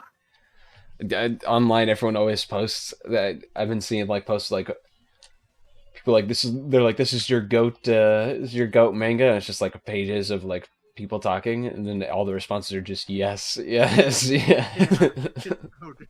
Yes, yes, yes. Makes me think of that. You know that one like panel that it's put at the end of memes, where it's like some like webcomic panel with like some guy with a shirt that says "pervert" outside a window, and he's like, "Yes, yes, yes." That's me. That's me. Tatashi's We're pace still of talking text. about Hunter x Hunter, or are we just talking about? Yeah, that's me outside Tatashi's window. Um, but so one thing that is absolutely terrifying. So I'm I'm just gonna assume it's all pretty fresh in your mind. So like with Kacho and Fudetsu, Mm-hmm. like that absolutely tragic storyline that Melody is at the center of. Mm-hmm. Um, You mean the one where one she got a thought that totally I real love proposal? That... that is 100% real, 100% real. Dude, it's so That fucking part. funny. Everything about it, It's like whether it's so real or funny. not, it's 100% fucking hilarious. The way she's walking away, and she's like, the most suspicious part is that he was flirting with me. Oh, I love her. Um, but so Fudetsu and Kacho try to escape. Kacho dies. Fudetsu gets away, but then Kacho's spirit beast has the ability to basically turn into either her or Fudetsu, and whenever one of them Right, dies, that transformation takes place. because otherwise their powers wouldn't work, which is kind of cool. It's Yeah. kind of interesting, like failsafe for their powers built into them. Uh-huh. One thing on this second read through of the Succession War that I didn't really think about the last time is that the Succession War has gone at great lengths, like 4 or 5 times it stated this, and I just didn't think about it the last time I read these chapters. That the Guardian Spirit Beasts have an interest in continuing the culling game. Mm-hmm. Like we see this with the only concrete example we get is when Hawkenberg's beast stops him from shooting himself. But like Karapika and them are multiple times saying like it's very possible that if we try to escape, our Guardian Spirit Beast might not want us to. Mm-hmm. So even though Kacho seems like a pretty like spot on recreation of the former Kacho, um, it only occurred to me on this second read through that batch of chapters, is that Kacho's Guardian Spirit Beast might be foolish. I I I don't necessarily think that's the case. I don't necessarily think that there's a heel turn coming. That would be incredibly cruel if it was. yeah, I don't But think also the fact that that is a possibility. I don't think um well, I don't think it's out of the possibility. It's out of the range of possibilities. But Yeah. what I would say is we won't know for fucking ever because We won't know forever. even when the chapters come back, they're still gonna be focused on the fucking spiders. I feel like. That's true. Oh, and I'm so excited for that too. It's like, man, I'd love to get back to Karapika, but also I love this part. It's like, man, they took me away from my favorite part of the arc for my other favorite part of the arc. Yeah. Freaking Franklin just sitting in the cafeteria. Dude, Comes for me. I can see him. I love I love how we've just like had like panned back to him like 3 times where he's just sitting in the cafeteria. It's so good. I I love Session Wars so much. It's very good. But yeah, but like just the thought of that might be what happens with a Kacho Spirit Beast, has put me into a depressive state.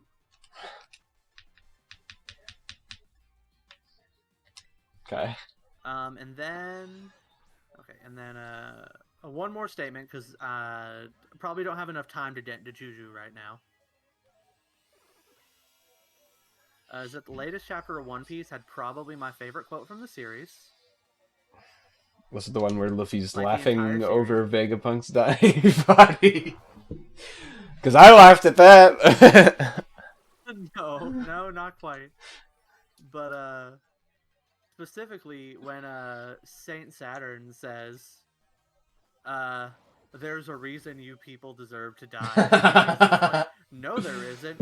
Anyways, Bonnie, yeah, sure thing. But literally just Luffy's response, no, there isn't.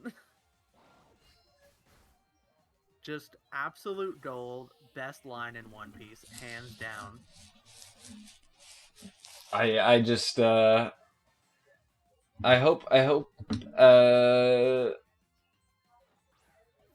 what I'll say about One Piece. I'm very interested to see if there's like some kind of weird Nika brainwashing thing going on. Because I could not imagine Luffy, the same Luffy who's like getting serious after Brownbeard got the shit beat out of him, like just reacting this way to Vegapunk having a literal hole through his chest and not being able to move. So Oh, that is a good point. I wonder if they will do anything with that. yeah, No telling. It's One Piece, so they might do they absolutely might do jack all. literally nothing with it and pretend like it didn't happen. But they also might do like one of the most profound things that we can Yeah, possibly imagine. It's might be very really cool. hard to say. Might be very interesting what they do. We'll just have to wait and see. Also, I just found Cleaver in this fucking game. What the hell? Aren't you supposed to be dead like 17 generations ago? Wait, did you really run into like an actual Cleavor? Yeah, it's just a Cleaver in the world.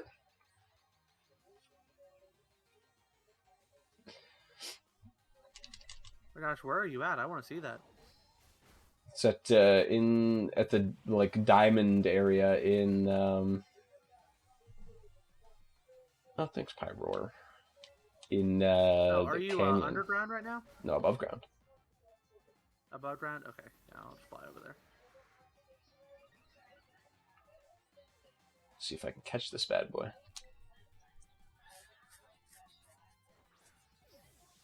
Yeah, once you're in battle, stay in it for a minute because I can see it. Because I did not. Why would there be a Cleavor out in the wild?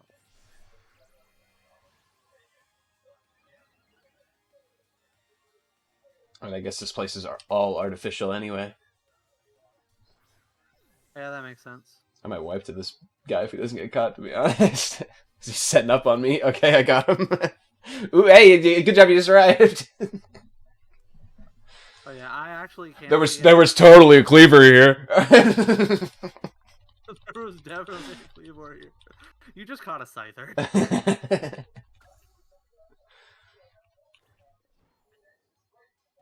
Oh yeah, Paggigalo caught a cleaver.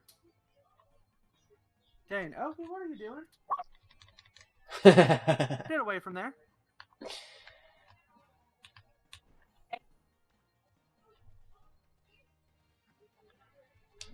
Maybe maybe Cleavor was a Violet exclusive. That's why you didn't get it. You know. You ever think of that? Alrighty. I also have a lot to say about Juju, but it's a lot, so we'll get to that eventually. Here's what I'll say about Juju. It's very good. Yeah. I am enjoying it. We'll say. I'm really enjoying Juju. Fresh off of finishing Hunter x Hunter, though, I did have the thought of Dan where it's like, man, Juju is so good and solid. It's so good at like setup and pay up and all this. Debatably better written than Hunter x Hunter, but man, I just love Hunter x Hunter so much. The difference between Hunter x Hunter and Juju is Hunter x Hunter. When I first read a page of Hunter x Hunter, I can take all that in and be like, I understand this, and like I'm like fully enveloping like everything that's happening on the page, and it's funny, and it's like whatever. When I read Juju, I had to be like, what the fuck just happened? Like, what? I had to like take out the damn like calculator and like punch in some damn numbers before I can figure out what the fuck I'm reading. Like.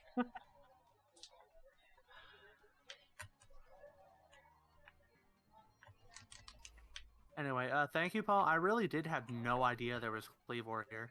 I mean, I guess it was. I didn't even notice it was in the decks because I had already caught one, or like had one transferred up. Mm-hmm.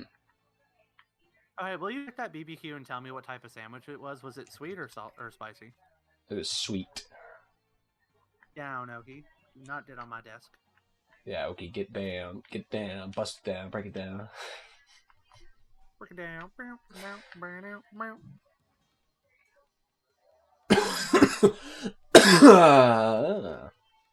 Well, I managed to not cough a lot during the stream, at least.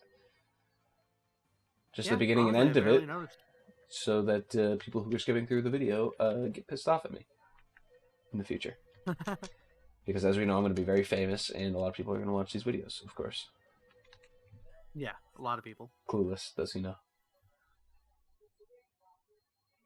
Listen, all I'm saying is that if I decided to turn that like Dark Souls train analogy into an actual video, it would do like 4 or 5 views, easy.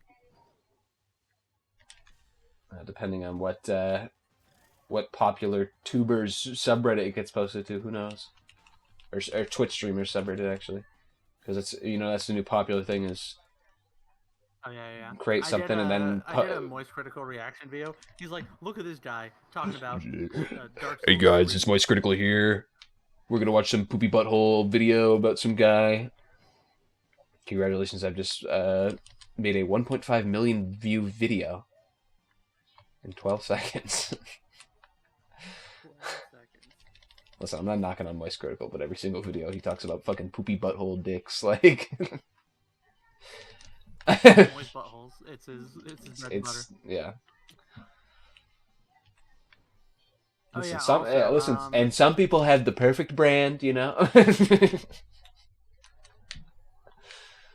one that I love. It's moist buttholes. Moist poopy buttholes. Oh yeah. So one note of helpfulness. Oh yeah, there's a Cleavor. I guess I just literally never saw one any of the times I came to the section. Aren't you supposed to be dead? If you want to go through the if you want to like grind for points yourself, like to get the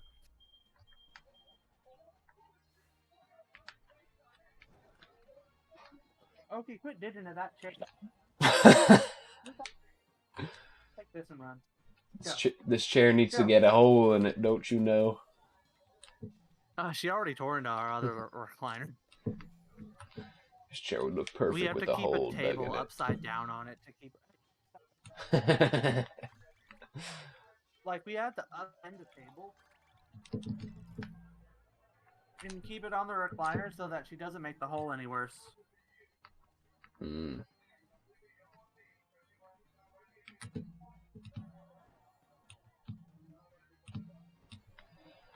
I love whoever designed the climbing physics in this game to just like decide they don't want to work on this specific wall, but this one they do want to work on. Yeah.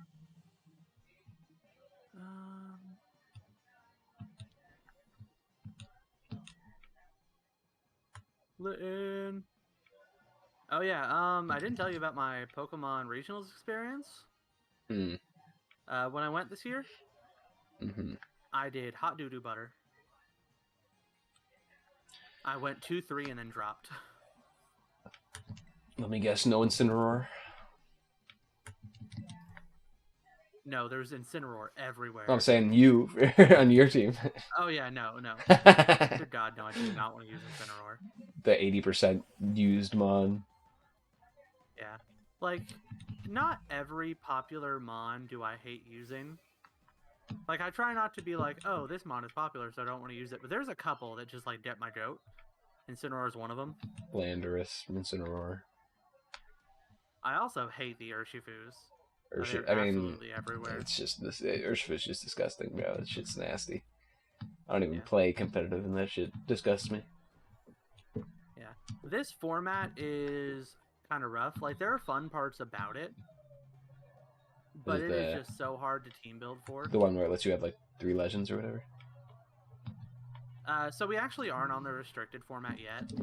This one is just, like, all the DLCs, all the paradoxes and whatnot. So just as we bad. Don't have, like, the box legendary. So lots of Fluttermane. My least favorite part about this gen competitively is actually Fluttermane. Yeah. Not that Fluttermane is completely unbeatable, but it's specifically the fact that they brought back the base 135 speed tier. So let me guess, you made a roaring mid team? A roaring mid team. That's what I've heard it called before. Because everyone thought it was going to be good, and then it ended up being, like, pretty bad. Yeah, I mean, Roaring Moon is still okay. The problem is that, like, it just gets intimidated to death right now between, like, Incineroar and Parting Shot and all that. Yeah, no, I didn't know that they added Parting Shot as an ability. I knew that Incineroar was powerful in Sun and Moon, and because it got U-turned for some fucking reason, because Game Freak is stupid. And I know that Intimidate's, like, the best ability in the game, and then I was like... I heard they buffed it by giving him Parting Shot, and I was like, what? Yeah. They gave it Parting Shot. I didn't realize Parting Shot was a fucking move. I was like, huh? Yeah, it's actually been around since Gen 6, but the only Pokemon they gave it to was freaking Pangoro. It just... I mean, first off, it shouldn't have had U-turn to begin with. Neither should Landorus, to be honest. Yeah. It's a bug-type move. Come on, boys. Like, what are you fucking giving the Intimidate users for? Second off... Yeah, I know. Now you're giving it another move that lets it swap out that's even better? Yeah. What's the matter with them? Man, Landorus is...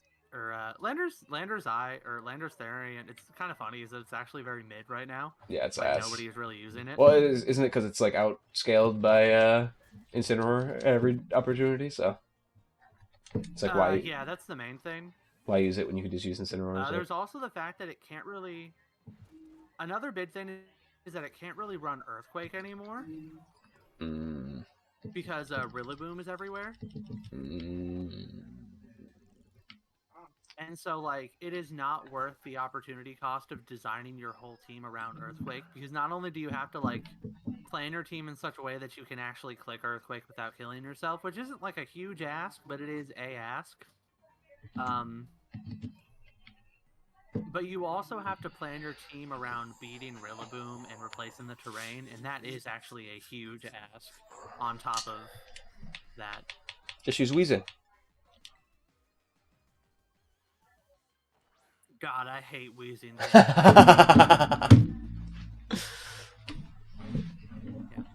actually, so the team I ended up bringing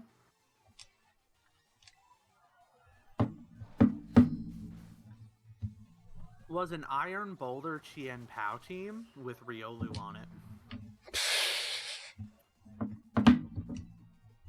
Prankster coaching, baby. Yeah, the 6 I ended up bringing was Riolu, King Gambit, Ogerpon, Chien Pao, Iron Boulder, and Rillaboom. Mm-hmm. And the problem is that I felt like I could win in any matchup. The problem was that no matter what matchup it was an uphill battle. All right, well, I gotta be going. As you can hear. I love you, man. Thank you very much Yeah. for the stream. Thank you all for everyone who came out, all the 300 of you. Mm-hmm. All right. See you. Thank you.